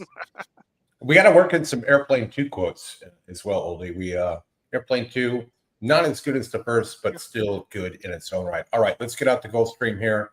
They are getting close to the gate as we are looking at Gulfstream Park, race number 7. Chris Couples had noted that the favorite in the win pool, daily double, and pick 3 are 3 different horses. That is rare to see. Yes, and the if you want to add something else to that, the long shot wins the race by 2 lengths. Here, Justin. Yeah, 5-1. I saw that. Oldie. And then the 2 horse is 31%. In this race, when I looked at it, Oldie, it was definitely a good one. 8 taking all the money is the top GSR, right? But then the 7, the first they're taking the money. So it was a tough race. When I looked at it, though, there's some good works on the 8. You can see the work notes there, Oldie. The 9 had a good work note. I landed on the 9 just because of what you said. It's the long shot. I thought had a good shot versus this group and kind of a little bit of a wide open race. So, yeah, I will tell you, top Scotty or second Scotty, top win, and top SOR, that those combos win more than about 40% of the time. Which is So who? the 2 at 12-1. Yeah, I played. I just used the Scotty picks in a box, the 1-2-9 also. Try to beat these favorites in the 7 and 8. It's completely against where the money is. Fire. And Jen, if you stick around to the next race we covered, Aqueduct, I'm gonna tee Oldie up with another Airplane one, and I know he'll get it as soon as I say. All right, we are loading here at Gulfstream. Let's get out there. Going forward next. Striker. Majorca and Gosker. Ted Striker? If it pleases the court. It does. I'm literally surrounded by lights. They're blinking, they're flashing. Why are they doing that? Ain't No Disco, Silverton Hill, Pink. All right, well, just meet me on the bridge. You got to enjoy the voice-activated door that you have to go to for it to open. All right, we've got it a bunch today. And they're off. Slow break for Gosker at the back. Majorca away quickly. Commendatore fires through at the inside and takes over the advantage. Mr. Binks, he's in between horses. Away in 4th is Ain't No Disco. Out wide on the course is Ain't No Country Club either. That's what Cheryl Crow would say. And Gosker. Run the 4 turn. It's wow, on point for this. On point. Between horses, Mr. Binks 4 wide. Ain't No Disco. That'll send Irad on the offensive with Majorca 3 2's wide. going the wrong way. His top 4 have a length and He's a half. Jim Marshalling it right now. 2 better than Gosker, and Galantini is last. Around the 4 turn they go. Ain't No Disco, aggressively handled by Edgar Perez. And Come on, 9. Now. Commendatore is second. Majorca. Come on, 1-9. 7's beat. It's just a matter of whether the 8 can catch them. Swings into action on the far outside. Yeah, 7 done. The opening quarter in 22 and 4, and they win a half. Come on, 9. Keep going. They're on their way home. Ain't No Disco has the lead. Gotta beat the 8. For the inside second. Gosker, he's still charging hard. He's up into second now. Final 16th of Get the up, mile. baby. Come on, hold on. Yeah, he's got No it. Disco is clear to the wire. 3-1. That's still good price. Yeah. Gosker was second. It's exactly where the morning line was on that. Rallied from last Yep. to get third. Perfect. Commendatore 4th in 1:11 and 4. All right, Oaklawn. Who got 3rd there? You're fine, Chris. I got it up. Don't worry about it. I got it. Going in the gate at Oaklawn. No, it's a favorite. The 1. I don't think the 7 got up. I think it was 9-8-1. They were both the 2 got up. Look at that. Boom. It came to try. The gate. I love that. Mr. Cougar Outlaw Run. Shea Wiz and Dalton Drutcher have all gone in.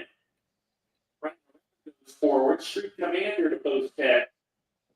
Wicked Prince, the purple jacket. Post position number 4. Blessed Vision.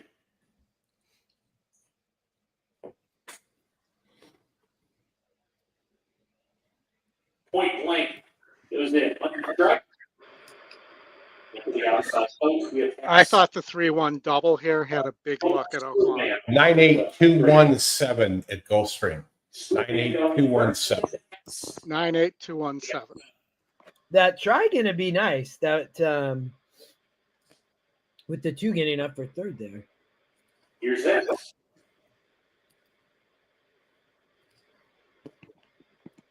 We're ready to go. They're ready to go. Shea Wiz hopped in the air at the start, then took up. Dalton Drutcher also taking up at the start. Come on, 3. Record. Hey, Oli, flip the screen up. Oh, yeah, I'm still on Gulfstream. Sorry about that. Together. Now 2 lengths off, moving leaders down the back stretch. That's a Farnsway on the outside, taking the 5th spot for Blessed Vision, who's back in 6th with Dalton Drutcher. Street Commander is next with Spoonman, the gray horse. A gap of 2 to Outlaw Run, another 4 to Shea Wiz. And Mr. Cooper drops to the rear. Probably 20 lengths from first to last as they wrap the far turn. Nine Rector is the leader with Money Strike. That's apart with 5/16 to go. Gap of 2 to Wicked Prince clearly into third. Passing an all-out drive fourth right now. Point blank back away. Dalton's retro diving to the fence. He's got horse. He's making a move at the top of the lane. Money Strike is taking over the lead from Rhino Wrecker. On the far outside, Nope. Blessed Vision is rolling home. Wicked Prince of the Price is into the shot. Hess right behind him has to steady and alter course. Dalton's retro on the inside, continuing to grind away. Blessed Vision. 6 feet to go. That's the lead. That's Grandstand side is charging from out of the back. Wicked Prince there too. But it's Big Blessed upset Vision there. over in the cruise lane. Blessed Vision over Wicked Prince. Third home was Money Strike and then Hess. 12-1. These Oaklawn races are so competitive, Yep. especially at the open allowance level for sure. All right. Well, the purses are so big, so it makes sense. I mean, yeah, it's a sloppy track too. I think that also it makes it hard for me to play before you get back to your pick 5 oldie. That's what makes it hard for me to play Oaklawn. I mean, it's in general it's tough. You got really competitive races, then you throw in a sloppy track angle. So, but oldie, go ahead to what you got? 2 more legs in your pick 5. Yeah, 2 more. So we got 1, 7, 8, 11, 12 here. Obviously, I'm hoping to get. I'm happy getting anything at this point, but I would love to get the 12-1 to beat the 7 here. So, Yeah. You know, the 11's probably a pipe dream. You know, the 8's also another horse that I thought could close into a race that I think has a lot of pace here. I didn't use the long shot, which might come back and haunt me. Was 0 for 3 Tony loves previously. the 10 oldie. Mm-hmm. That's a bad sign. Tony knows his New York, and usually I can see where I'm going to get beat in these situations. Well, you can always do a 10. Use the 10 and a double to the horses you used in the last. Yeah, that's true. You are getting 11-1 there as well. Mm-hmm. But you know, I think I didn't love the 7, Justin, and I don't think you loved the 7 either. No, that's my top pick. Okay, it was okay. Yeah. I think for this group, oldie, I mean, you know, won that main special 52 back and then ran great last out, to be honest, in 74. And like, I mean, I don't think that, you know, it went 8, now cuts back to 7, right? So first time 7 furlongs. But from a post in this group, I'm not surprised that Boston's Finest is the favorite, but I don't necessarily love the price. But I would have to use 6 horses if I had to pick 5 oldie probably here. But I had the 7 on top. Yes. And Chris, I'm going to guess what your airplane comment was going to be, or should I wait for it here? Because I think You I should already wait know what for it it. is. It's going to come in about 5.5 minutes right before we go to post. Okay, because I already have my airplane response. Good. Good. But I keep saying there's a lot of pace here, but maybe the one's just the speed of the speed here. It could. Inside Oldie. post. No, I'm glad you have the 1, because that could happen. Go ahead. Yeah, that's what I was going to say. Inside post. Speed is dangerous going 1 turn from an inside post at Aqueduct. I mean, Oldie, click on the 1 horse and go to the notes. So the 1 horse was if you go to the analysis. So the 1 was the long shot at some point, but it changed. And you could see his speed is speed.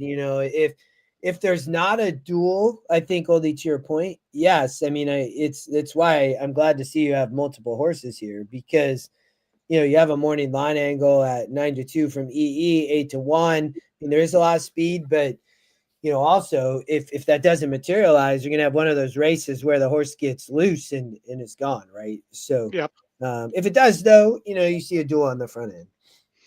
I mean, the question really is the 3. So if the 3 breaks good, which it has been a good breaker, and tries to go with the 1, I think that's the biggest threat on the front end, because the other speed, the 12 and let's say the 9, that they're pretty far outside there. I mean, the 9 gave it up after getting the lead in a 74 there, D's a Rock. Wiz likes the 10 too. They're getting legs up here at Aqueduct, heading out to the track, 4 minutes to post. What are you going to do, Oldie? I did do the 10 to my final leg double there. Okay. Maybe a small win bet on the 10? I don't know. I'm looking at my... Just in case you whip altogether? No, I mean, if I whiff altogether, I whiff altogether. I'll cover the long shots in the next with depending on what the price is for the will pays if we get to that point. Yeah. Nervous? First time. That was not what I thought your comment was going to be, because the 9 horse, D's a Rock, the proper response would be, no, Howie's a rock. D went to pieces. Yeah. No, the comment was nervous, then you're supposed to reply back with, no, I've been nervous I've been before. nervous lots of times. Yeah. You left out first time, though. So I did. It was the wrong setup. And I'll also tell you that I'll never get over Macho Grande.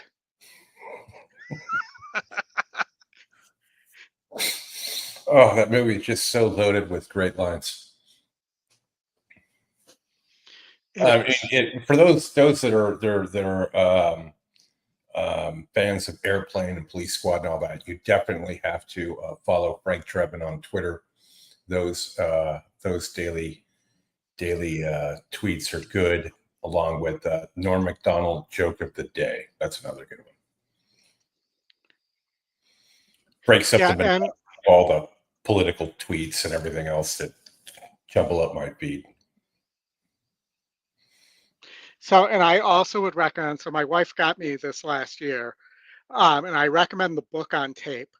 It's called Surely You Can't Be Serious, The True Story of Airplane. Mm-hmm. And I've read it. The book on tape actually has cameos from many people who both love the film and many people who were part of the making of the film that you weren't aware of. Yeah. people like former Disney CEO who was at the time running Paramount, Michael Eisner, talking in their own words about the movie. Yeah. And why, why they made it, and the fact that they had like the former head of the Motion Picture Association of America basically as their producer and mentor, which they credit with allowing them to do a lot of the stuff, and they actually had the rules changed for them, that they are the only ones to be credited as multiple directors in a movie. Before them, you were not allowed to be credited with multiple That's correct. directors in a movie. Yeah. I would love to see somebody do a remake of that, because there are so many actors these days that you could get to put in some of those roles. Frank Sinatra was quoted as one of his biggest regrets was not doing Airplane. Yep. They asked him to be in it, and he declined, and I thoroughly enjoyed it. It's the best 88 minutes you can spend watching Airplane. And for those who don't know, it's a shot-for-shot recreation and satire of another movie. And then that they thought it would be hilarious to cast people who are normally serious actors and don't do comedies, and tell them that they're not allowed to laugh. Yeah, I mean, Peter Graves and Robert Stack were just, they were terrified that it was just going to end their career. So what I remember is Robert Stack got it, and he told Peter Graves to chill out, because Peter Graves thought it was going to ruin his career and was ready to kill his agent, if I remember correctly. Yeah, and the 6 episodes of Police Squad is definitely a must watch, and again, another good series of movies that are even funnier today.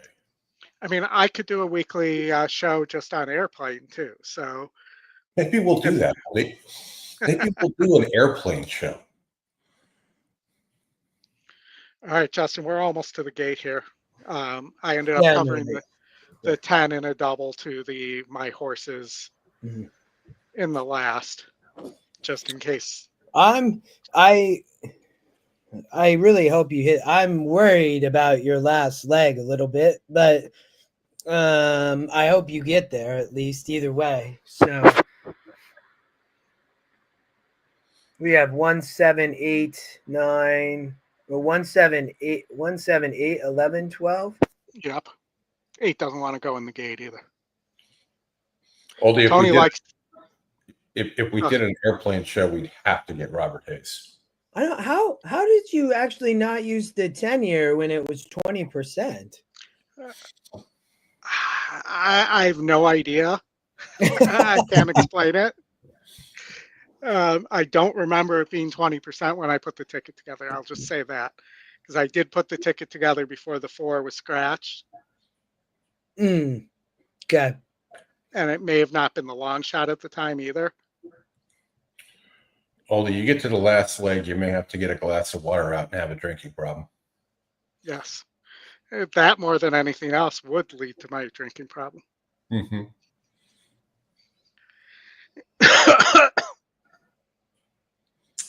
All right, Oldie, show your, make sure you get the screen up with your ticket on there. All right.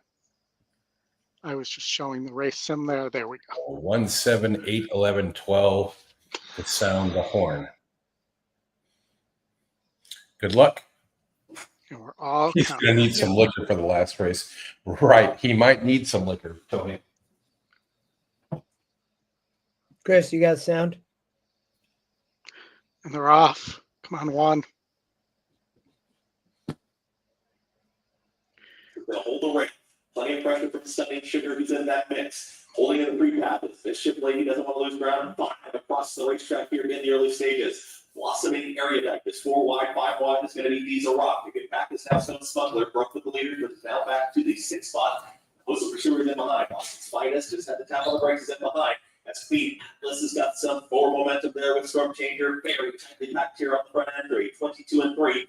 Opening quarter mile, the 2 trailers, Material Girl with Princess Bishop, and they start to rally from the back. Only 6 lengths with cover all, and all kinds of trouble there for Queen Atlas, just having to check to the back end of the field. The leader is Vamps, Bliss Kiss with a nose in front, Mischief Lady in full pursuit, Storm Changer, Red Silks is right in behind rivals, Velocity Erudite is looking for a way through, Mischief Lady has the lead, Boston's Finest is making a 4-wide move, right there, Stone Smuggler who starts to re-rally, and they reach the top of the stretch. Stone Smuggler, here comes Princess Bishop down the second on the racetrack. It is Stone Smuggler. Come on, get home. Now with Jose Lozano, Princess Bishop catching with every single stride, and Material Girl is cutting like 2. They approach the final 16. You got it, man. Is almost there. Princess Bishop continues to chase the Material Girl. My 11 almost got there. Stone Smuggler with Late, Yeah. too. Boom. Well, Good luck, man. I'll be here for the last race. That's good. I really hope you had enough in that last one. I remember we talked about that. I'm like, oh man. I hope I do too. Yeah, Tony, he's gonna have to, because that last race is tough. Yeah, it It is. is brutal. But in Oldie, you've always crushed New York in horizontals. So I really hope you get there. Yeah, this is going to be like being in a sauna for about 30 minutes here. Yeah, you got nothing to worry about right there. But nice call on that 10 for sure. I mean, sorry, on the 12. That was almost another Chad Brown closer there with the 11, but All right, we're out to Fairgrounds. 4 minutes to post, 5 minutes to post out at Fairgrounds. all right, hold on. I just want to see one thing here. 5. Fairgrounds race 5. This We'll was give another confidence pick as I bring this up. Justin and I both thought that this 7 was the class of this field. The Shiznit. Undefeated. Yes, undefeated, Faith. undisputed. King of Bears here. Sorry. Sometimes I can't help myself. And I just don't see, and the E-Morning line agrees with us, Justin. Blue Fire barely won against 48s to break its maiden. I know. And now is 9-5 on the morning line and getting bet at 7-5. I mean, I'm loving our price on the 6-5 on Secret Faith. I mentioned this in the stretch run chat. The 2 scratching is a help too for the 7. I mean, anything you can get in, so it's Secret Faith. I mean, undefeated, right? Oldie was 5 for 5 or 4 for 4, 5 for 5. I think 5 for 5. Yeah, I mean, and I put in the analysis. I thought she would be very, very tough here. She's won Oldie. I was looking at her and I'm like, man, let's check out how good she is. She's been dominant. So she's won all 5 of those races, Oldie, by 33 plus lengths. It was just that one race at 5.5. Okay. At Lone Star that was tough, but she dropped back a little further than she normally does there too. Well, I think, and I didn't get a chance to watch it. I had it on my watch list and just, it's been a busy week. But I think if you look at that second time out, Oldie, never easy to come and wins a 70 stakes, right? And it looks like maybe something happened in the trouble line, right? Off pace 4 wide. Well, she was in the 9 post or, so I'm assuming just kind of a rough post out there, sprinting 5.5, probably got kind of hung wide and still got up and won in a second time starter. Right. So that's where, I just thought, okay. And then she's been dominant versus everything else. And, I can't, I love our price. I mean, now currently at even money, as is officially called, but, I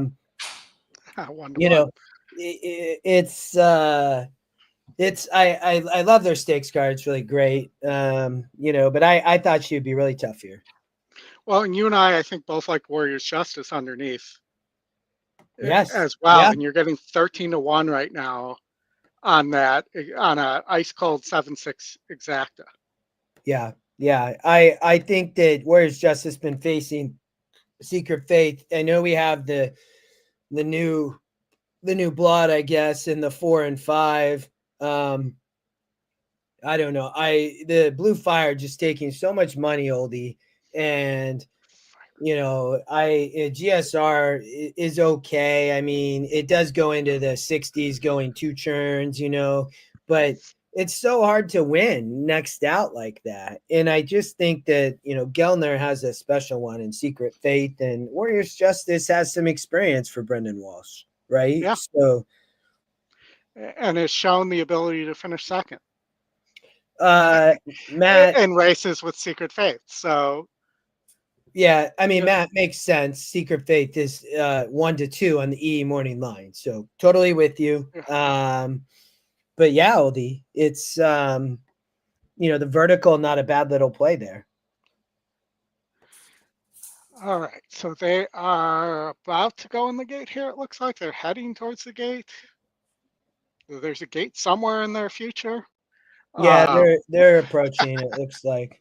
But I also thought, the thing that's going to be tough for Blue Fire here is there's 2 other horses that both want the same territory, so to speak, in terms of pace.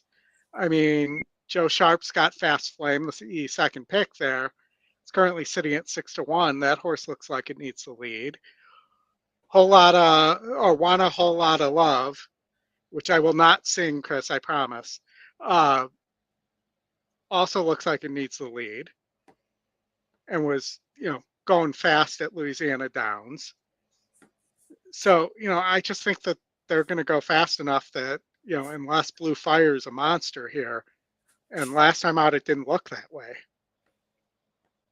that it's going to be Secret Faith, Warriors Justice, and maybe Clearly Credo for Modica.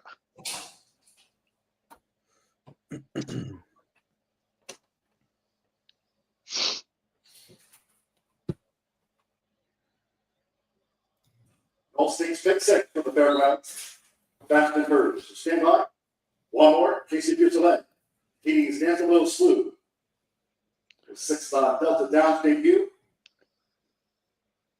They're ready. Good luck. And we're all counting on you. Start off in the Louisiana Champions Day Massey. Fast start for Blue. Who could tell?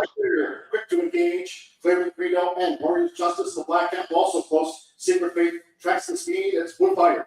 So Blue Fire set light by Jose Fire. Blue Fire the fastest of the field. The half-mile pole for close-up Warriors Justice and Clearly Credo in the tight spot. Clearly Credo is held up. And then between horses fast the Well Group. Secret Faith on the outside. Only 3 from the front. Then from the inside. While a whole lot of love and he made it. Got a whole lot of love. I promised I wouldn't do Blue that. Fire in the front under 21.99 seconds. Coming toward the quarter pole. It's Blue Fire, Warriors Justice, and Secret Faith on the move. Here's Secret Faith making 3-path progress for CJ McMahon. At the third for home, past the quarter goal into the stretch. And 45.48 seconds. Here she comes. It's Secret Faith rolling up. Come on. Get up, girl. Drop back Got it. He's just riding with hand, Oldie. down for the final 16. Well, he needs to go to the web. He is. Has the advantage of a Hurricane Blue Fire, who's fighting on for Jose Ortiz. Oh, we man. got beat there. Refuse to Ah. Good ride by Jose. Came out and was able to hold on. That's a bummer. Blue Fire I gets the think- win. 7-5. Stay on fire. Fire. But I think that was a matter of being too confident that was Flo turning for home on Monami Girl in the Apple. Yeah, right. Yeah. Yeah, you tried to hand ride there and kind of then finally went to the whip. But yeah, Dean James, Jose dominating on the leaderboard, like absolutely dominating. Yeah, I mean, one of the things we talked about in the coaching class last night was the last 4 races at Fairgrounds yesterday, where the pick 4 paid $29, but there were multiple doubles in that sequence. Justin, with your notes, The late double somehow, some way, 2-1 to 1-9 paid 4.3 to 1, which was just crazy. And there were $19 doubles and $13 doubles in that sequence. There were a pick 3 that paid 14 to 1 that you could have easily just cold cocked, single, and cashed on. So don't miss those opportunities. But Oldie, we're going to get over to Oaklawn race 6 here. I was all about the 1 here. 1. Atlantic Strike. I'm sorry. For the former Asmussen horse. In my notes, horses 2 or 3 at the distance. Rodriguez is 23%. First time off a claim. Top pace by 17 points, but has shown the ability to win when not on the lead. And top pick, top win percentage, top pace wins more than 30% of the time. Starts the late pick 5 here at Oaklawn Park. It does, yes. And, if you were to play the late pick 5, this would be my ticket. I've been cold at Oaklawn, so I'm going to not play, but that's my ticket. So the 1 is my single,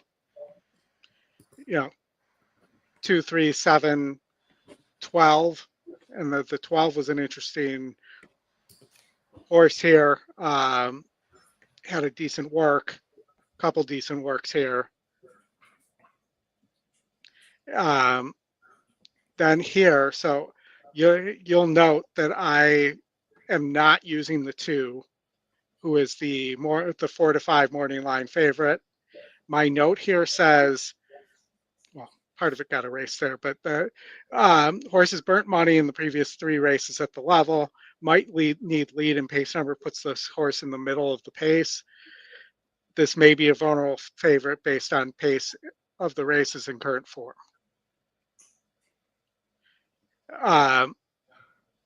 So I think that even though the race sim loves this horse, I think that's a horse to take a stand against. Okay. We're getting close to the gate here. They're going to start to load. I'll get it over Atlantic to Strike will be inside frame, and my favorite goes right in.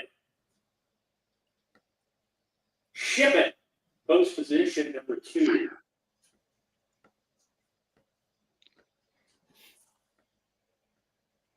Insightful miss coming up. Tiffany Twist. Post position number 4. Do that. Blackstone and Icy River. Here's an Icy River coming up. Goes in. We're ready to go. And Atlantic Strike with a good break, shown range, but shows speed. She's got company though. Shipment's there. Icy River on the far outside, taking control. It's Icy River with a narrow lead. Christian Torres getting the work. Atlantic Strike to keep pace, and these 2 hook up. Down the back stretch run, they put 3 lengths on Ship It off a wicked fast pace here. They're flying out in the lead. Another 4 lengths back. In the field to Insightful Miss, 50 Twist, second to last. Flat Code well behind, over 12 lengths behind. As a fast tempo to chase. 21 and 4/5 seconds. The first quarter mile on this course, they are zooming along. Atlantic Strike, Icy River, going at it here. Ship It on the outside, gets a good trip. Tries to creep in 3 wide, will sink along. Insightful Miss is moving forward down the rail. Here comes. Don't come off the rail, you. I don't think it matters when you do like that. Yeah. With Insightful Miss, he soars to the lead. Tiffany Twist following Insightful Miss's move. Insightful Miss, furlong to go. Yeah, see, I Twist, good ground on the outside. didn't see that pace duel coming. Insightful Miss digs in on the rail. Tiffany Twist on Horse the gonna outside. get there. Oh, great These race. 2 were very tight with Atlantic Strike third. 2 past, Oldie. Too high. All right, Oldie. Gulfstream. Let's see, Gulfstream. Where are we at? Let me get that race up here.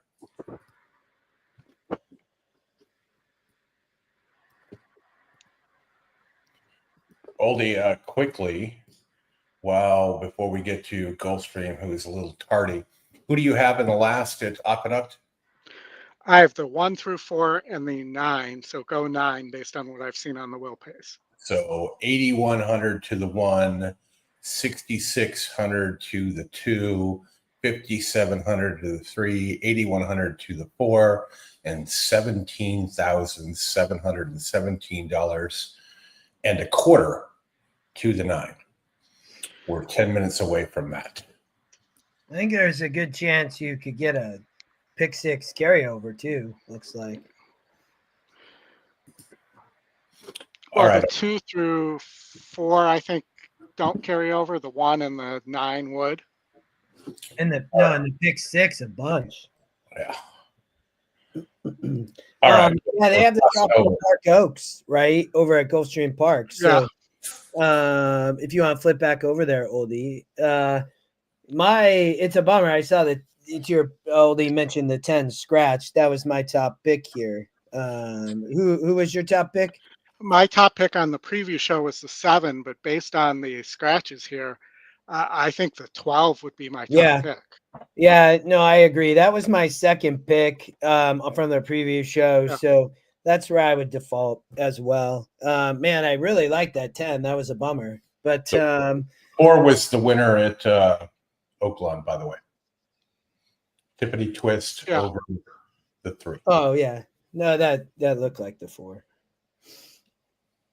4 all day. There. But you got the rail out, right? 45 feet. Yeah. They split that turf course.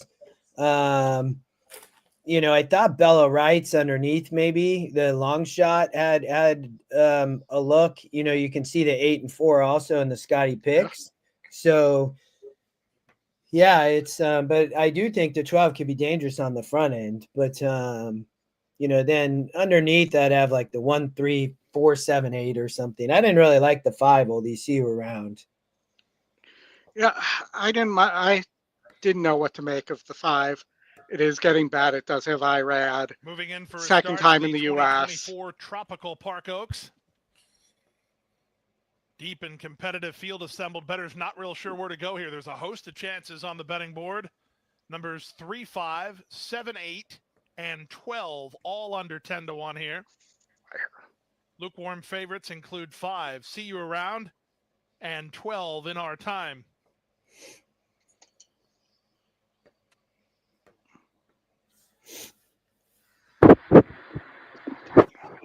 One more, waiting for Gilded Edge to the outside. Gilded Edge and Rajiv Mirage. Remember when the turf course at Gulfstream was much larger? Yes, but also in the gate. The rails way out in the Tropical Park Oaks. There's something called synthetic. Good start. In the middle, See You Around within our time, moving up on the outside. So 2 of the favorites hook up 1-2 as they head to the finish line the first time. Up on the outside, Di Regresso is now 3rd. A bit keen is Bella Wright's 4th at the inside with Life's an Audible away 5th. Yada's at the rail in 6th. Yada goes Gilded Edge. Then back to the inside. There was a dive bar course earlier today. 3. They include Viv Verve on her outside Pendulum, and the early trailer is Calispera. 23-2 for the opening quarter. Around the clubhouse turn they race. And the closing has the favorite, In Our Time, has the lead by 2.5. See You Around 2nd, Di Regresso 3rd. 4th at the inside is Bella Wright, followed by Life's Inaudible. Next at the rail, it's Yada. Then it's a length and a half to Gilded Edge. She's about 8 lengths off the speed. At the rail, Victoria's Dancer races together with Pendulum. Then Viv Verve held up at the back of the field. The only one behind her is Calispera. They went the half in 47-4. They leave the backstretch and move on to the 4 turn in the Tropical Park Oaks. The leader, In Our Time, by 3 now. They're working hard to go after with Di Regresso into 2nd at the rail. That's a patient IRAD on See You Around into 3rd. The one who's dropping back is Life's Inaudible. She's being called on and not responding. Not much running home yet from the back, although Yada needs room between horses. Less than a quarter of a mile to come. They're on their way home. 3/4. 1:11 flat, the leader in our time. Now time Keep to going, go. baby. See You Around. She's 2 lengths off the leader with a 16th to go. Here comes See You Around after In Our Time. In Our Time almost home. See You Around starts to well, lift. I'll take it. It ended up going off at 9-2. See You Wow. Around wins Five. at Tropical Park Oaks.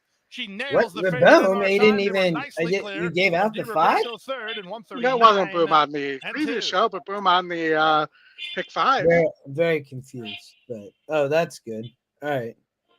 And 9-2, which is surprising based on where that horse was when it went on 8. All right, Aldi. As Bruce Bupper says, it's time. All right. The post. How do we, obviously I'm not going to try to make all the money back if I hedge here, but most of these others I didn't use other than the 10 are decent enough prices that you don't have to spend that much to hedge here. Yeah, other than the 10, I mean, obviously the 8, 7, and 6 and the 5 are fairly easy. This is where you get your Dutch calculator out and figure all that stuff out. Most of the money, if you wanted to spend a couple $100 hedging here, most of it would go on the 10.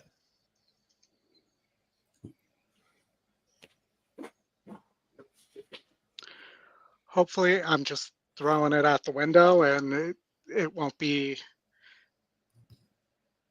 anything to worry about. My hedges in. I played 20 on everything but the 10, who I played 50 on. Okay. Did you share this one out, or is this a hit and split? I did not. This is a hit and split. Okay. Well, then you should cash some too, especially if you get the 9. Which, thank you to Naira Bets for providing me hit and splits when all I do is play hit and splits there. Yeah, they'd love to hear that. Tony? I think this is our last race with Justin here today. Basketball, right, Justin? Yep. Game number 1. My star player. He's out. He my own child. He basically broke his finger, I think, pretty much, or tore. Yeah, he definitely strained it pretty bad. He out till after Christmas time, but that's fine. He'll be back. It's a pretty good group. They're all 4th graders. We have a tough matchup today. The team that we're playing today won 35-12 in their first game. I know them well. We've played for them. We played against them for about 3 years. So I got about half kids I had last year and half new kids. We'll definitely miss Paxton, I will tell you. But it's gonna be a good game, Chris. You'll learn from me in basketball. A harp defense. I played it as a kid because anybody who knows me and met me knows that I'm hands up, stay in front, man, at all times. Like I'm not big, but you can bang people around and stuff. But yeah, we got games, so I'll let you two leave it. Hopefully Oldie will hit his pick 5 here. I'm rooting for you, brother. Especially in a race like this. One time I was playing Aqueduct. I remember this. And I think I was live to just monster payouts in every race or in every horse. And I did the dreaded all but one, and it paid 14,000 or something to the horse I didn't. But that's the worst. The last race it can be just so tough at some of these tracks. Yeah. Right. So, you have the 9, right, Oldie? Yeah. I have the 9. Yes. 1, 2, 3, 4, 9. Justin, with Paxton being out, does that affect the spread in the game? Yeah, man. I mean, he was trying to bet on cheerleading too. Dude, he's so good. He's awesome. He's only 9, right? And he loves baseball and basketball, but his first love was basketball. And now he's, of course, falling in love with baseball, which doesn't surprise me. I played baseball and basketball my whole life. But so, Chris, he'll sometimes just get hot, man. And he'll just and he can drive, he can shoot left-handed a little bit. Like, he's a great passer. It's just because I instill that in him. Because at that age, to be honest, Chris, like, you just have to, if you pass the ball, there's enough kids that don't really know what's going on. And as long as you can shoot a little bit. So I'd say, it was probably a fairly close game. We're probably, I would guess we're at least an 8 to 10 point underdog at this point with him not playing. The team we're playing is good. We played them last year twice, and I know we lost the first game. The second game, I think we ended up losing by a point. So would you kind of put the over under maybe at 44.5? Well, last game was 45 that this team played. Yeah, I probably would. Yeah, I'll let you know. I'm curious. This will be fun. But my second passion late at night, because I'm not playing Australia anymore, since I've got the Hard Rock Bet app, is table tennis. I've seen that. I need to understand what you're doing. I do see it, but there are great websites, there are great spreadsheets, there are great things to find the value in those things, and it's amazing how you can bet these things like total points over under. They play 5 games max. It's the best 3 out of 5. You can bet like the correct thing, like 3-1, 3-2, 4-1, 5, all different kinds of combinations and whatnot, and you get crazy odds. And these things take like 12 or 13 minutes to play 5 games. It's nuts. And these guys are so good. Yeah. So I like Matt's comment. He said take the under since I preach defense. That's probably true, Matt. It's our first game out. We could be a little bit cold. I'm, a couple of these kids, I gotta harp on them to face the basket when they shoot the ball. And not, I don't want off balance faded shots. I just want them to, and I got a couple of kids that haven't played. I like that. All right, 43.5. That's your over under on. No, it's 44. You get 44. Over under on the total points. Any of those that know and me, I think shoot a text. I don't know. It's we might be able to cover 8. We'll see. All right. Do they stream the games live? No. If I did, I would tell you. Can you set up a camera or something? Maybe put your iPhone up?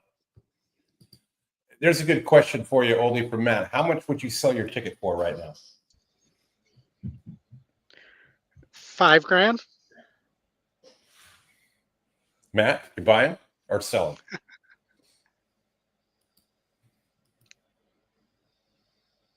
I don't know if you get that much for it, would be my 2 cents, but 1, 2, 3, 4, and 9, Chris. 1, 2, 3, 4, and 9. But you do you have a have few to weigh in the fact that percenters. I have the 9 for No, yeah, I know. $17K, so I have to factor that into the cap. Matt's No, saying of course. $5,000 right now, Oldie. Number 1.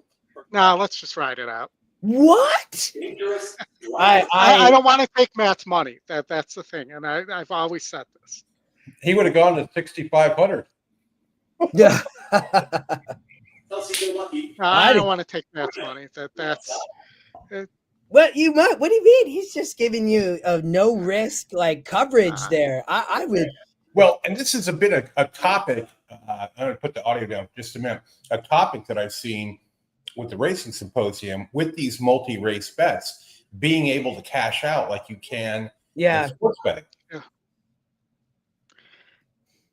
All right, let's see how I'm going to regret that now. Off slowly with Salacious at the rim. First trumpet, right back over the front, and springs clear is quick. First trumpet, Luis Rivera Jr. will take him into that first turn. Then towards the outside, here comes Just Be Honest, ready to challenge it. All right, 6 is going to win. Just Be Honest, Christopher Elliott. Positive thoughts, Oldie. Back to seconds. Steady here. It's crossing over. It's Just Be Honest. They're 1-2. Joining them towards the outside, here goes Mono y Mono. Down in the mix and in between. Horses goes very satisfactory to Gray. Also right there is Alcido Lucky, who's a shared fifth, and towards the outside comes Dangerous Driver, trying to make up some momentum and save some ground. Tucks right in behind this leading group. Is to the outside is Salacious, going to be that big back. Then further back is Taparino. Towards the outside of that beauty second last. So the trailer, number 1. Look at Oldie. He's frozen up there. Yeah. There. Towards the inside, first trumpet. Don't like it. These two still head to head. As they square off here, approaching a half mile left to go. 49-3. The half mile time. Trying to run on is Mono E Mono. It's right there in third. Now let's move forward. It's very satisfactory. It's not cutting the margin yet. Look at the 9 coming, Oldie. Here comes a run from Dangerous. Don't like it, guys. Dangerous Drivers passing rivals quickly. The line green cap towards the Oldie, outside. your 9's coming. Yeah, way too late. Salacious, nowhere to go. Has some more nowhere to run. Then comes Active Duty and 4 back. It's number 1. The leader is Just Be Honest, and Just Be Honest, they went 114-1 for 3/4 of a mile. They reached the top. You need that 4 to be game. Just Be Honest and first trumpet. 4 game, Oldie. In that rally, Mono E Mono is down towards the inside. A host of pursuers in behind the top Come 2. on, 4. Still around a final furlong. It's Just Be Honest trying to edge clear first. Get up, 4. Right back. Oh, Oldie. No, I should have taken the $5,000. Oh, I tried to help you. I tried. I was that yeah, but race. I just can't do that to Matt though. That would be wrong. That race. That horse paid $45,000. Oh my gosh, that race was brutal. I am so sorry, Oldie. Oh, Yeah. that makes me hurt for you, dude. And I didn't even. Christopher Elliott too, Oldie. Let's look. I mean, that's painful. It was 8%, right? Like, Yeah. It was the next one. We talked about this at the Open. I mean, No, it was not the next one. The 10 was the go next one. sort by win percentage. There you go. Yeah, the 10 was. It was the next one out of the. I talked about that at the beginning. Like you had 5 that were single, that were double digits, and then 5 that were. I knew when the 6 got to the lead that, and the 4 just let the 6 get the lead early. I wish you would have upped. What I should have told you is, hey, I'll split that with you. And remember when I said you can only probably cut this 5, 7, and 8? Like oh man. All right. That makes me hurt. I would bet that I got a portion of the hidden split I hope so. as well, because I'm guessing that there were not that many people who had that, and the odds that it was somebody on Naira Bets too were probably pretty low. Well, you had 200 to win on the 6 too, right?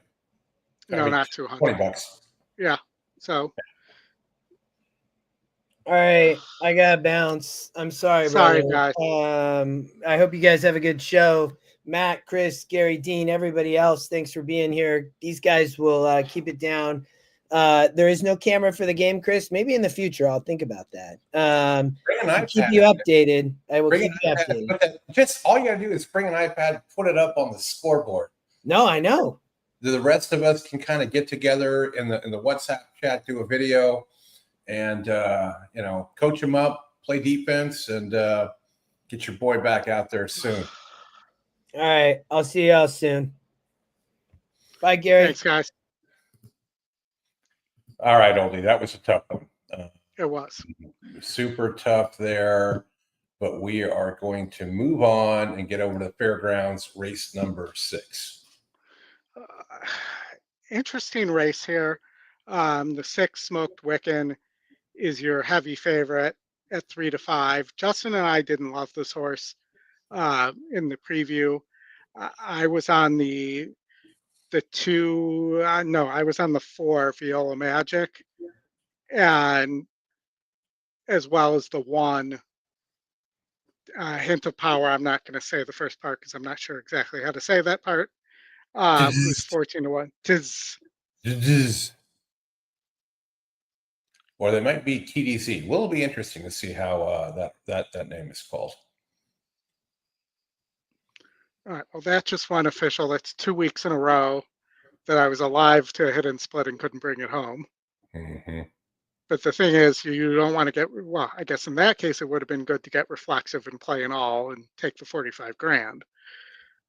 Yeah, but that would have been, it would have increased your ticket by 5 times.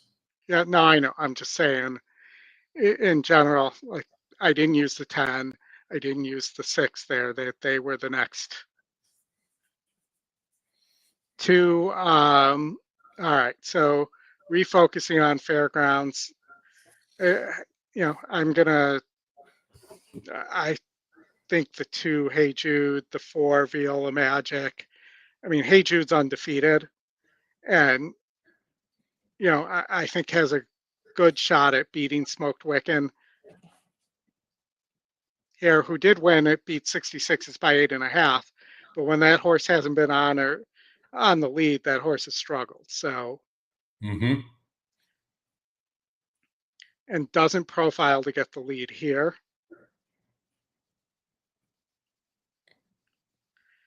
So I'm going to play a little 2, 4, 1 exacta box here. All right.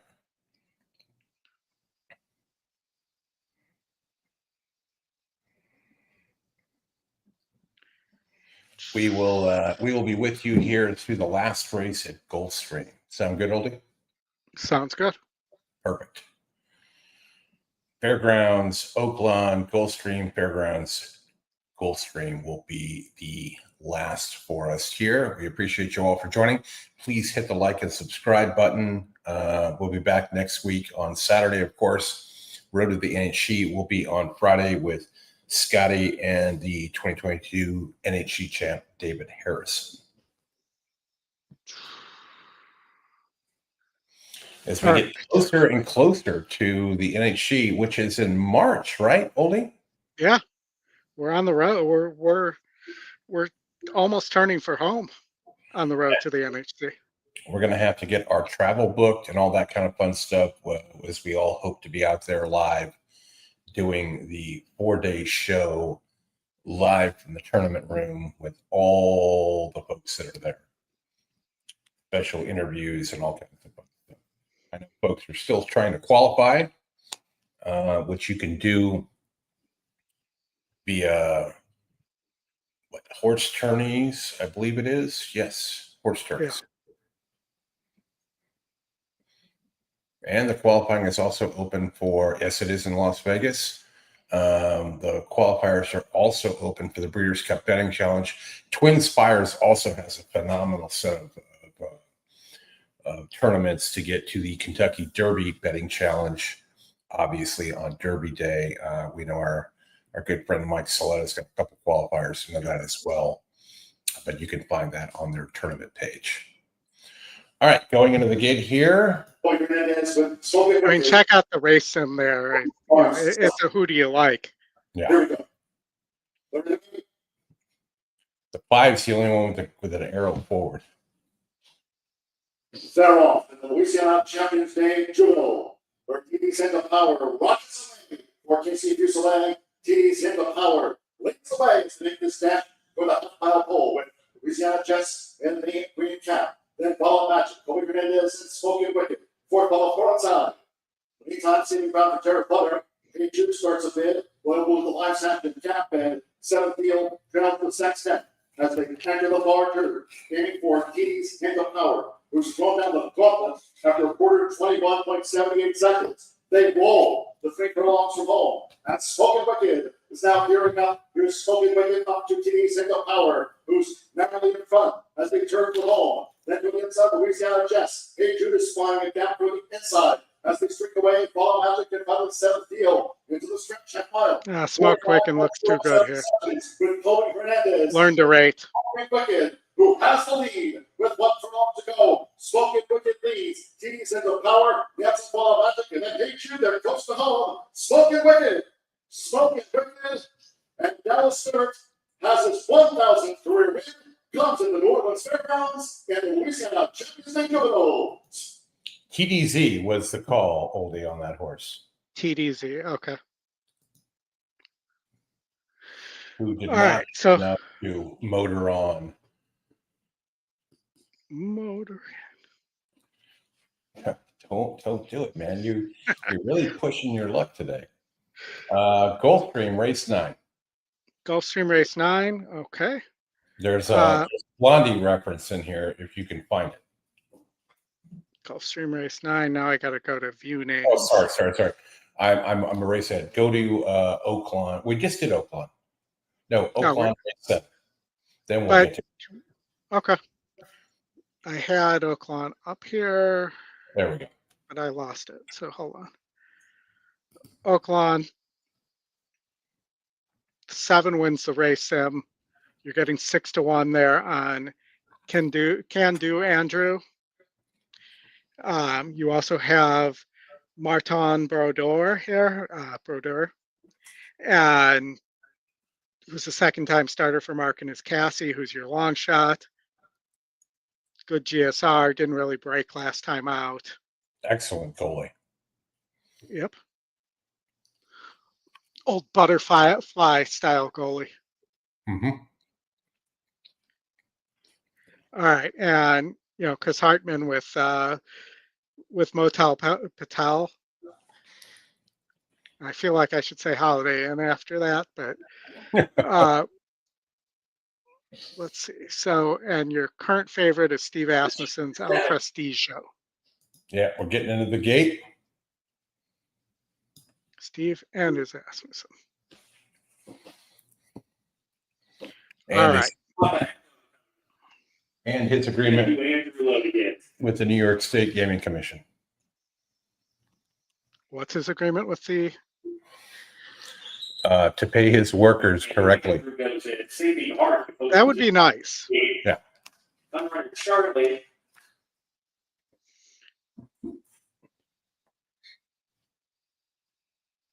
Brodeur. Oh, he got the name right too. Yeah. Kudos to John Dooley. We need a favor. That's Matt Dinnerman. Oh, it is Dinnerman. I don't know why I'm thinking Fairgrounds. Sorry, Matt. I'll let Matt know you called him John Dooley today. I'll let John Dooley know I did that. To the outside post. They can have it out with each other. Waiting for the first time starter. Next got excited.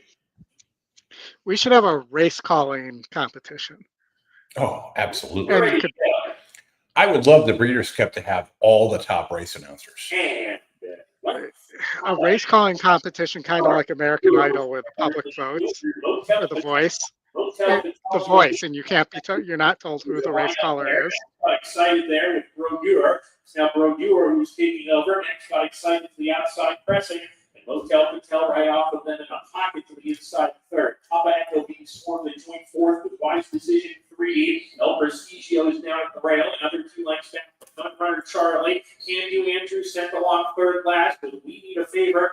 Trigger Point actually second last. Saving Heart is well behind, detached about a 16th of a mile behind the rest of the field. So they ran the fourth turn, a strung out group here, being led by Brodeur, who has a head in front. Max got excited, sent along outside of him. Wise Decision in an all-out drive. Motel Patel to the outside for the stretch drive. He's in with a good shot. They're down the lane. Brodeur is running a big race. El Prestigio coming on now. Max got excited then to take up. Went behind horses and weakening. El Prestigio rocketing to Brodeur. It's Brodeur on the outside. El Prestigio grandstand side. Brodeur and El Prestigio. El Prestigio, Brodeur. And it is El Prestigio in the photo with Brodeur.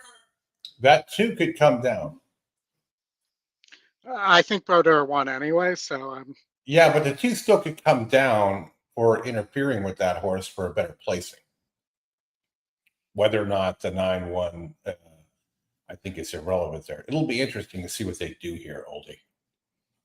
Definitely. Oaklawn stewards are a bit different than the rest of them out there. But yeah, we'll get over to Gulfstream. I'll monitor that and get the Gulfstream ready to go here as they're heading out to the track. The 9 is your current favorite. The 9. Are you alive here, Oldie? Yeah, we're alive to the 1, 4, 9, and 6 here. All right. And Matt, I see your comment there. I don't think you jinxed him at all. So Yeah, don't worry about it, man. I'm not even thinking about that. yeah, I don't think it was jinxed. I think it was a legit question that is an interesting thing with multi-race bets like that, where there are exchanges for all kinds of different future tickets, and that would be a good one. It did look like only the 9 got the win there at the wire. Yeah. I haven't seen an inquiry sign. Go ahead with your Gulfstream analysis.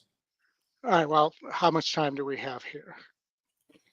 So they're loading.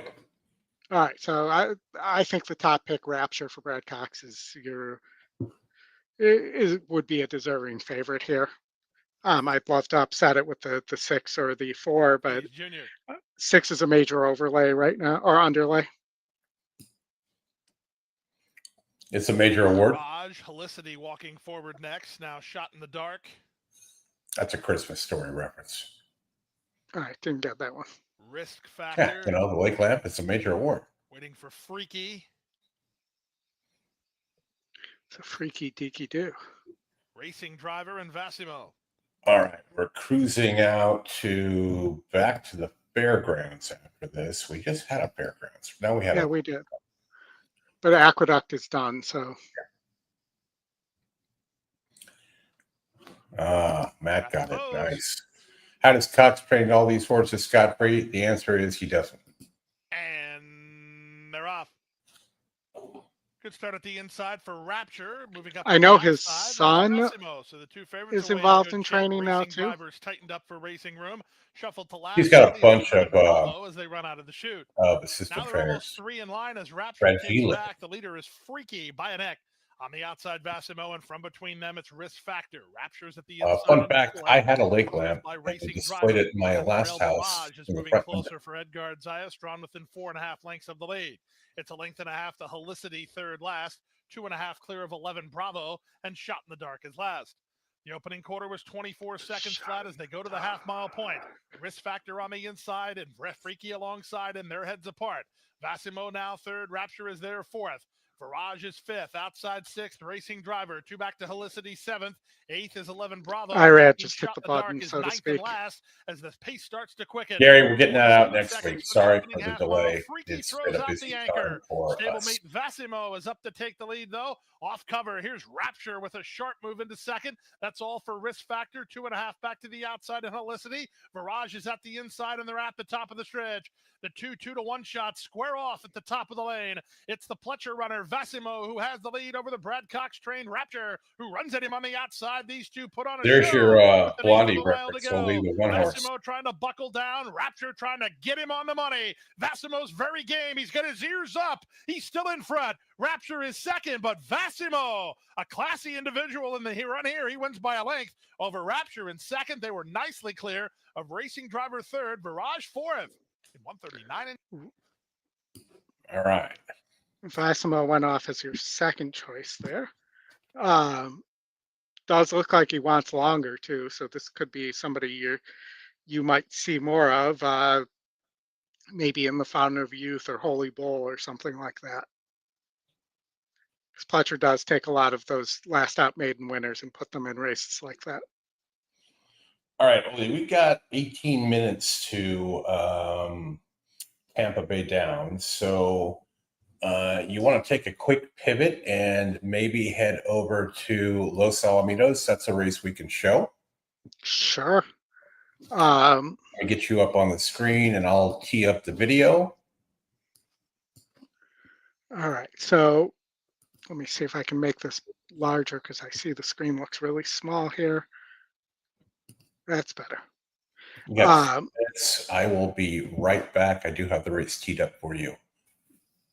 Let's look at the race sim for a second here. And they're off the 5.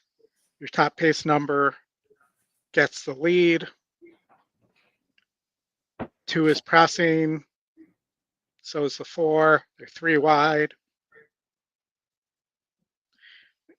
As they come into the stretch. Looks like the 5 might just hold on. So let's look at these horses. sorting by win percentage, the 4 is your second pick, but top win here. Beat 44 is moving up in class to face 54s here in a starter optional non-winner of 2. Your long shot, Thirsty Destiny, looks like might be a little cheap. Beat 38s, wasn't even close against 64s. More of a reasonable spot here, but I think that this horse might be a cut below. Nap on the 5, and then you have the 6. Looks like it needs the lead for Craig Dallas here. And then you have a Doug O'Neill horse as well, who's mostly been on the lead. Did win at Los Al to break its maiden. Second time out here, sitting at 5-2. Press your luck. So big money, no whammies. I know all of you want to yell stop when I say that, if you know what I'm talking about there. I kind of like press your luck here. I'll take a shot on press your luck at 3-1. I mean, not a great price. And, you know, maybe the 3 She's My Flame will be running late. So you might want to put She's My Flame in your exactas. It is my chance to sing here, Matt. But we'll wait for something to sing too, because Press Your Luck, I don't think I can sing that theme song because it didn't have any words. Let's see where we Gracie's are big here. day We're begins off. brilliantly. Has the early lead from Thirsty in Vegas, who moves up quickly and shades her at the end of a 16th of a mile. Nostri Vires prominently placed out deep on the track. Thirsty Destiny in the white with blue cap has won off the fence. Press Your Luck kicking right along the rail. A tight clump coming toward the half-mile pole. She's My Flame a couple of lengths behind them, 6th and last. It's Gracie's big day, Thirsty and Vegas together from Thirsty Destiny, Press Your Luck the inside, Nostri Vires wide, and She's My Flame is last. 3/8 left to go, 5 lengths front to back. Gracie's big day ahead to Thirsty in Vegas, a half-length Nostri Vires looming after them wide. Thirsty Destiny back along the inside. Press Your Luck has dropped ground as coming away from the rail while dropping out of calculations, joined by She's My Flame on the extreme outside. Thirsty Destiny securing a rail passage beneath Carmona has come through alongside Gracie's big day, approaching the 8th pole. They're clear of Nostri Vires and Thirsty in Vegas. It's Thirsty Destiny on the inside of Gracie's big day, battling it out. Thirsty Destiny and Gracie's big day. Thirsty Destiny, Gracie's big day coming right down to the finish.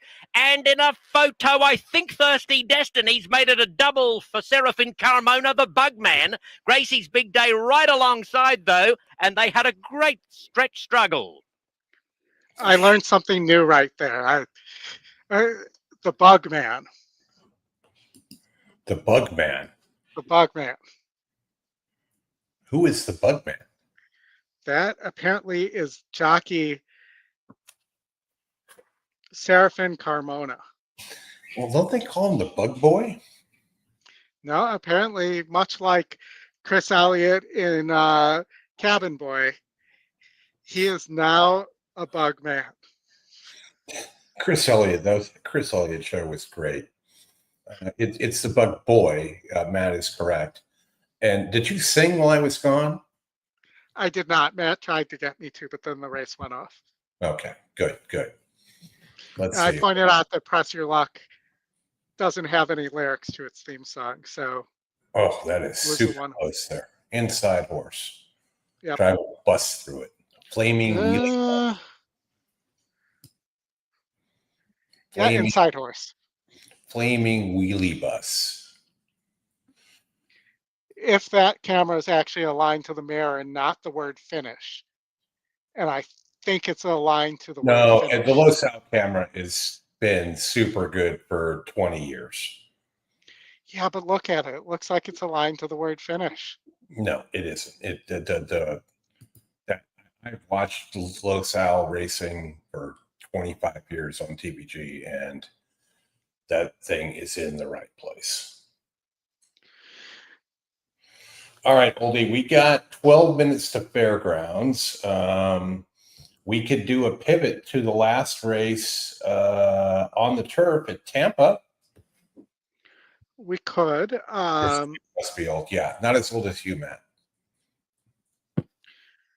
All right, so we could go to Tampa. I mean, Well, have I'm in 12 Tampa. minutes. I don't have to go anywhere. We have 12 minutes to Fairgrounds, 13 minutes to Oaklawn. 2 was the And winner of posting. the 2 was the winner. Okay, the inside horse. Yeah. All right, so this race at Tampa. Let's start with the race sim, just like we did last time. If I can get my mouse to continue to operate here. There we go. Change the battery, maybe. Wesley Wardhorse, your favorite. Junior Alvarado on the 4-horse Scarlet Poppy. Yeah, I don't really like the Ward horse here.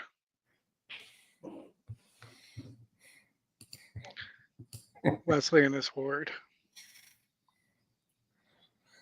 I'd pay good money to Matt to see you ride a horse in a race. Yes. And we'd be happy to call you the Bug Man in that case. Yes, we would be happy to call you the Bug Man. And we would shower you when you got done with fine wine. If you won. I think that, the 1 has a chance to get away on the front end, Bunny Hop. Here for Lopez, who's taking over for Benny and his Feliciano here. I liked a little bit of the 8, Mama Bella here, the E-top pick. And I'm trying to remember what else I liked here. Let me take a quick look. Are you alive in your late pick 5? Or No, that 4 to 5 horse won in the first leg. So, okay. But I was 1, 8, 10, dreaming of ABBA for leading trainer from last year and Scotty's trainer, Kathleen O'Connell, who puts Antonio Gallardo aboard. Man, I got the feeling that you're kind of a Niles Crane type of guy. Lots of allergies, things of that nature. I thought you were talking about tossed salads and scrambled eggs. No, but that is a good song. How do you get the Bugman nickname? Or Willie, do you want the Bugman nickname? Because it's too good of a nickname for somebody not to have. All right, so I'm going to go with the 8 here at 6 to 1 for Mama D'Angelo. Bella, top pick. Mama Bella. I just not sure the Ward horse wants the distance. That makes me want to have some lasagna, oldie. Like if Why? was, did somebody ask if you had the steak or the fish? No, but if I was in Paris and I was at a restaurant with my family, I'd probably order the lasagna. Because I'm a picky eater and French food doesn't do much for me.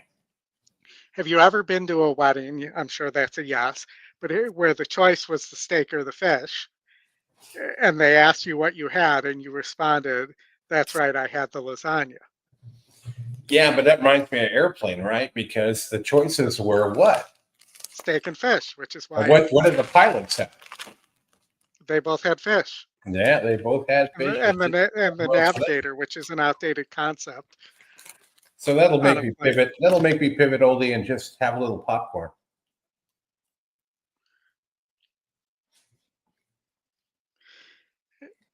John thinks that Matt could do anything. He could ride a horse.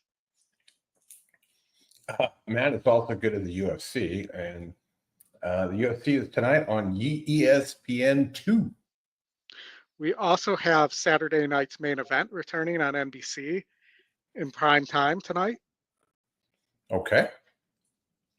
Sounds like they're bringing back the 1980s version of the WWF title for it as well, based on the promo video they showed.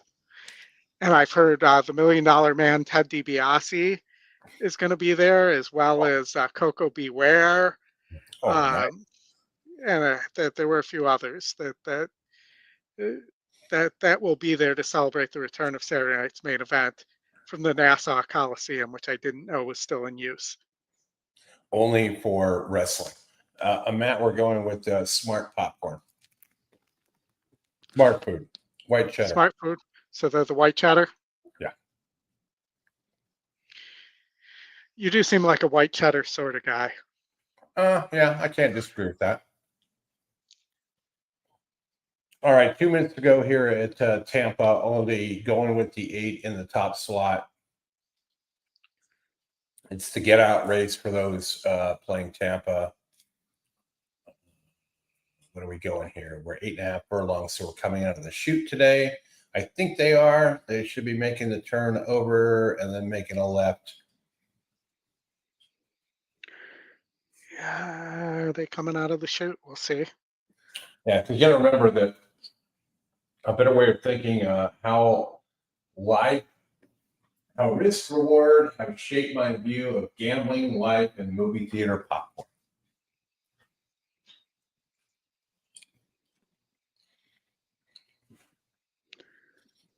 All right.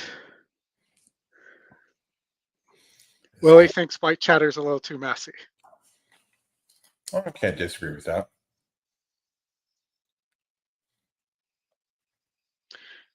Maybe a little butter on the popcorn. The question is, though, if you had a choice between Smart Food and Garrett's popcorn, what would you choose? The other one. Not the smart one. The dumb one? Yeah. Dumb food. After this, we'll get out to the last at Fairgrounds. So if you want to do a quick preview of that while we get to the gate. Well, that is not the last at Fairgrounds, but well, the last one we're going to cover, the 10th race. All right. So Behemoth Star at Fairgrounds, if we want to talk about Fairgrounds, 4-1. Your E top pick at 31% there on the turf. There is a lot of pace in that race, though. Somebody like the 11 Blue Cheese or the 5 who took the money, probably going to get a pretty good trip there. For Samuel and his bro. All right. Who has 3 horses in the race. You have the 9 Wood and Water, also who is a bro horse. And Sonia Knows Better as well. Sounds like Bob Baffert and Los Al Security later today. He's got, I think, 3 out of the 5 horses in the race.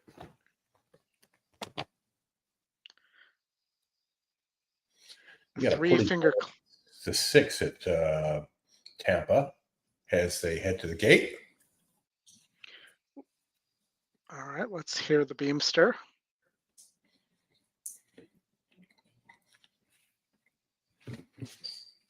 I'm sure he's beaming. They're getting back there. They're going to make the turn forward, and then we'll get Jason in here in a minute. And then out to Fairgrounds we will go. Yeah, Scott, it does look wide open there at Fairgrounds. I think Goldie agrees with you. Yeah, I think it's just a matter of the pace. There, maybe the 8 is going to sit the trip between the pace and the closers there, Brian's Iron Mike.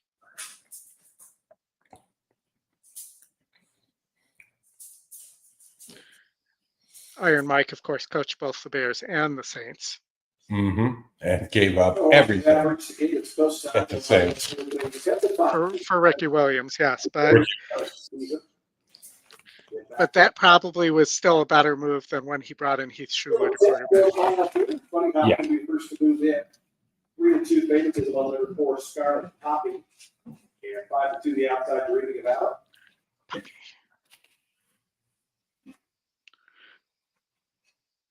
Puppy pop pop.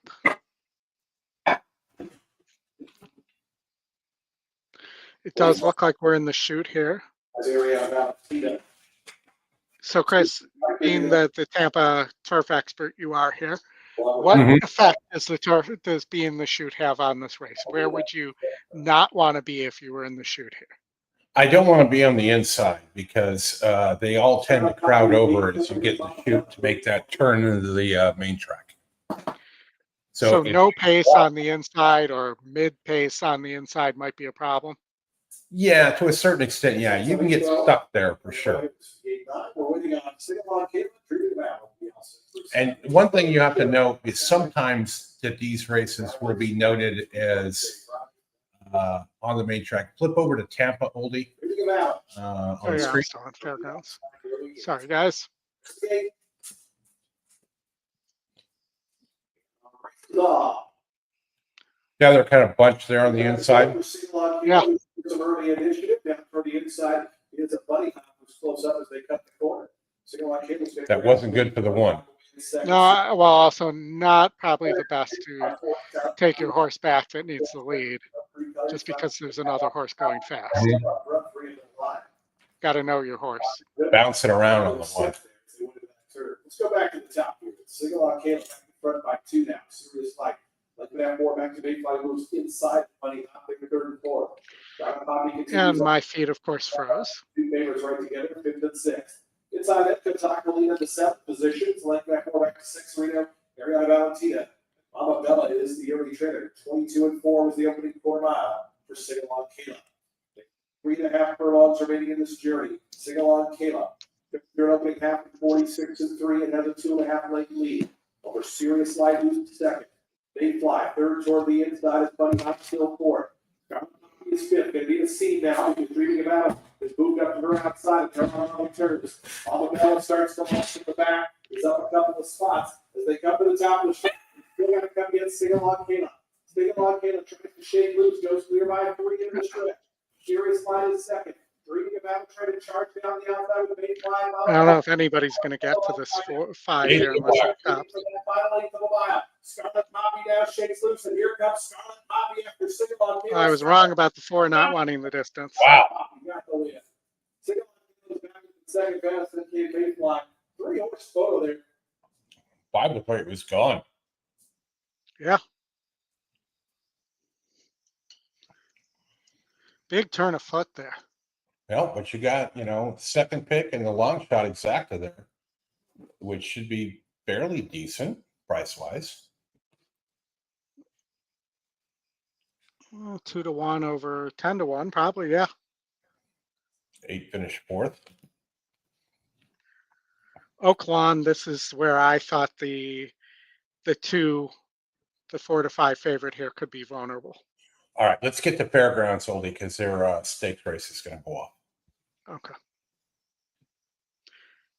All right. Again, I would say Rahima Star, Blue Cheese, Who Took the Money, Brian's Iron Mike. Those are the where I would be thinking, but I think most likely, you're looking at somebody coming from behind. And here we go. Significantly behind.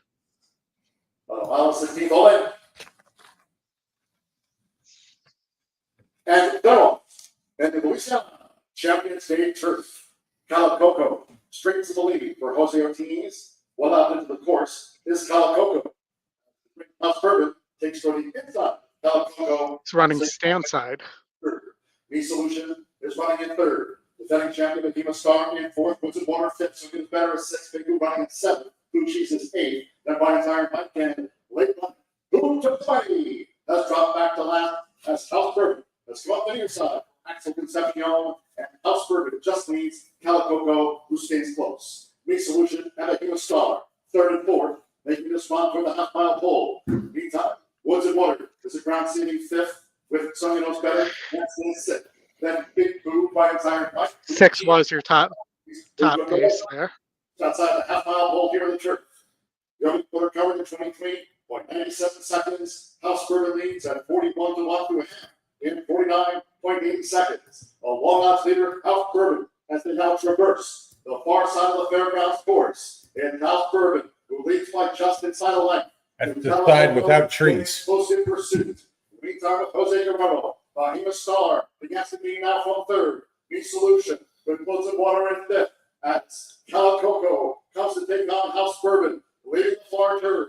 Who took the line in the Wildcat Blue was floated all out into the course by Blue Cheese. 3/4 went in 1:15 by 31 seconds. They ran across the course. Woods and Water near the stand side rail has taken advantage from Calicoco. Who took the line continues to stay on. Bahima Star with the rail. They're coming inside the final 16 with 10 Thornton. It's Woods and Water. Bahima Star Keeneland. Bahima Star Woods and Water. Oh. Together. It was either the other bro.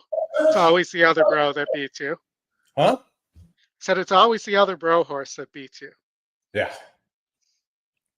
You know, when there's 3 bro horses in the race, take the one with the second best price. Yeah. It's the Baffert play. Or if there's 3 Bafferts in a yacht team, take the yacht team. Yes. This was close. I think the outside horse got it. Looks like that 4 to 5 horse is going to hang on at Oaklawn. Just beat the 6, so I was off there. Thought that horse could be vulnerable. All right, so Gulfstream.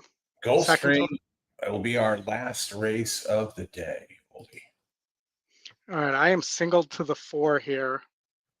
Swan Lake. Swan Lake. Excellent movie. I'm hoping for a black swan here, not a white swan. Okay.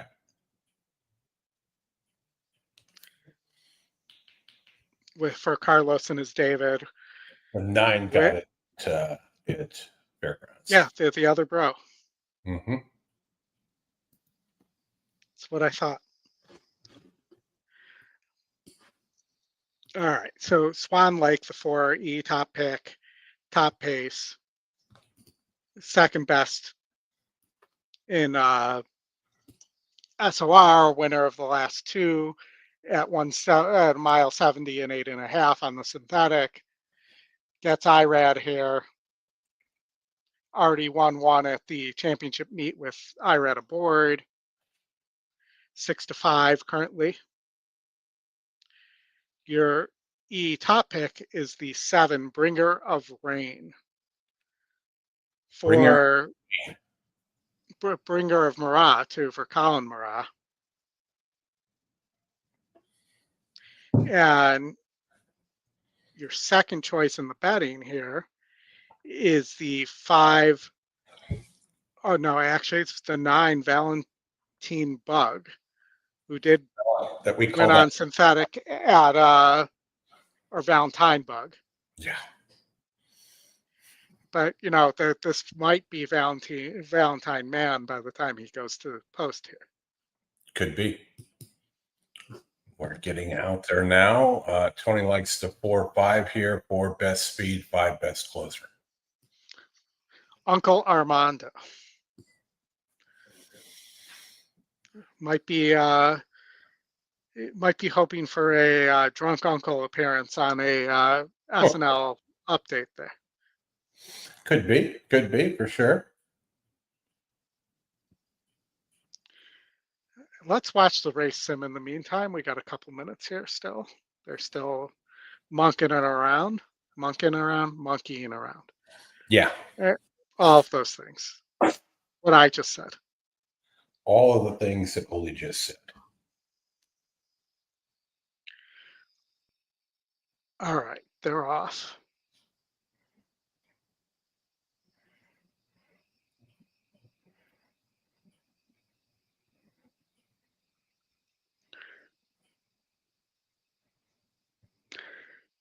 And down the stretch they come. System's got the 9 or the 2 as the best closer. Not the 5, Uncle Armando there.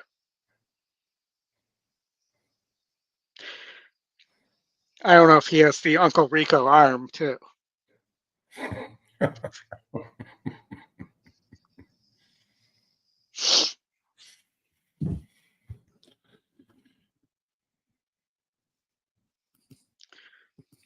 I believe so. If in the early days of the Pro Football Talk website, they used to refer to Vince Young as Uncle Rico because of his throwing motion. Yeah.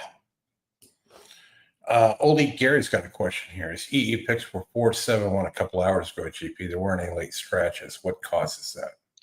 I would have to defer to Scotty and Brad there, but I think that there was one scratch here, so once it reran, sometimes it comes up with the algorithm changes because of that scratch. Sure. That makes sense. All right, we're getting out to the gate here. Thank you all for joining. We do appreciate it. And we'll be back with you next week. Coaching classes Wednesday, Thursday, Friday night is with me at 7 p.m. Eastern on Zoom. You can join those at EquinEdge.com. Click on free coaching class and sign up there. Stretch Run will be back next Saturday, and the Road to the NHG will be on Friday. Now post time. Lining up and moving in for race number 10, 6-5 on Swan Lake. River. Or with you, Oldie, here. In the colors of Patter Pop Racing Stable. Patter Pop. Field of 8. Come on, Irad, one time here. We're on the former turf course at Gulfstream Park. I think for synthetic, though, that they should Belly of jelly put down like synthetic grass, like old school Ringer of Rain on the march. Outside Chico Charlie AstroTurf. Taken back to second last is Valentine Bug. I think I should put the grass back, but that's around the first turn. Let's get AstroTurf out of like Ringer of Rain in second. 3 wide Chico Charlie is the now Pontiac third. Silverdome, which still exists. Horses is Uncle Armando. Thanks, Al. We appreciate it. Good to see you last night as well. Team of Valentine Bug racing together with Belly of Thanks, Jelly Bluegrass. and 3.5 Dan, for the trailer. Malek. we appreciate you on the show and in the chat with your trivia question this morning. Swan Lake not able to catch a mid-race breather as he's pressed Who along by was Bringer of Jonas Rain. Brumby? They're a length and a half better than an in-hand Chico Charlie. Lord Nose is in the blue colors, fourth at the inside for Bravo. I'm drawing a by blank. Uncle Armando. Then it's a That was quietly the original ridden name Valentine of Bug. He's the racing skipper inside of Belly of of Jelly, Gilligan's Island. and Malek is last. They went the half in 48-2. They leave the back At a stretch string of along the seafood forward restaurants in Southern turn. Swan California. Lake leads by a neck. Bringer of Rain is there second from the inside. That's Lord Nose's joint third with Chico Charlie. Getting started. Here's Uncle Armando. Oldies is locked in on this as he was at Big Five at Aqueduct. 2.5 to Malek. He's underway from last with Valentine Bug alongside. They reach the top of the stretch with Swan Lake with work to do. He's made hard work of it, but he's still the target. On the outside, it's Bringer of Rain who continues to badger. Kicking. Irad was playing possum there. Here comes the 5, though. Swan And the Lake 2. leads. They're swarming in. Malek is charging hard on I the think outside. he's got it. But Swan Lake has turned away all challenges. And Swan Lake, what about it? Second is Uncle Armando. Absolutely It's close playing for possum third. there. I think it's Malek Mhm. over Lord Nose in 1:42 flat. All right, so in the last there, since we won't be here, we're 7, 9 through 11. All right, Oldie. Good luck. I'll be looking at that. That will be the Tropical Park Derby in about 25 minutes. We will sign off from here. Thank you all for joining. We do appreciate it. Always good to have you folks on here, Oldie. Always a pleasure. I'm curious to see if I'm going to win my basketball bet on Justin's game tonight. We'll have to wait and see if I get the over there. So Matt, is Tony, Bluegrass Dan, Gary, Al, Chris Couples, Scott Free, Willie, and the rest of you that have joined, John Gilly, the Gilly Capper. Appreciate you all for joining. Hit the like button, hit the subscribe button. We will see you next week.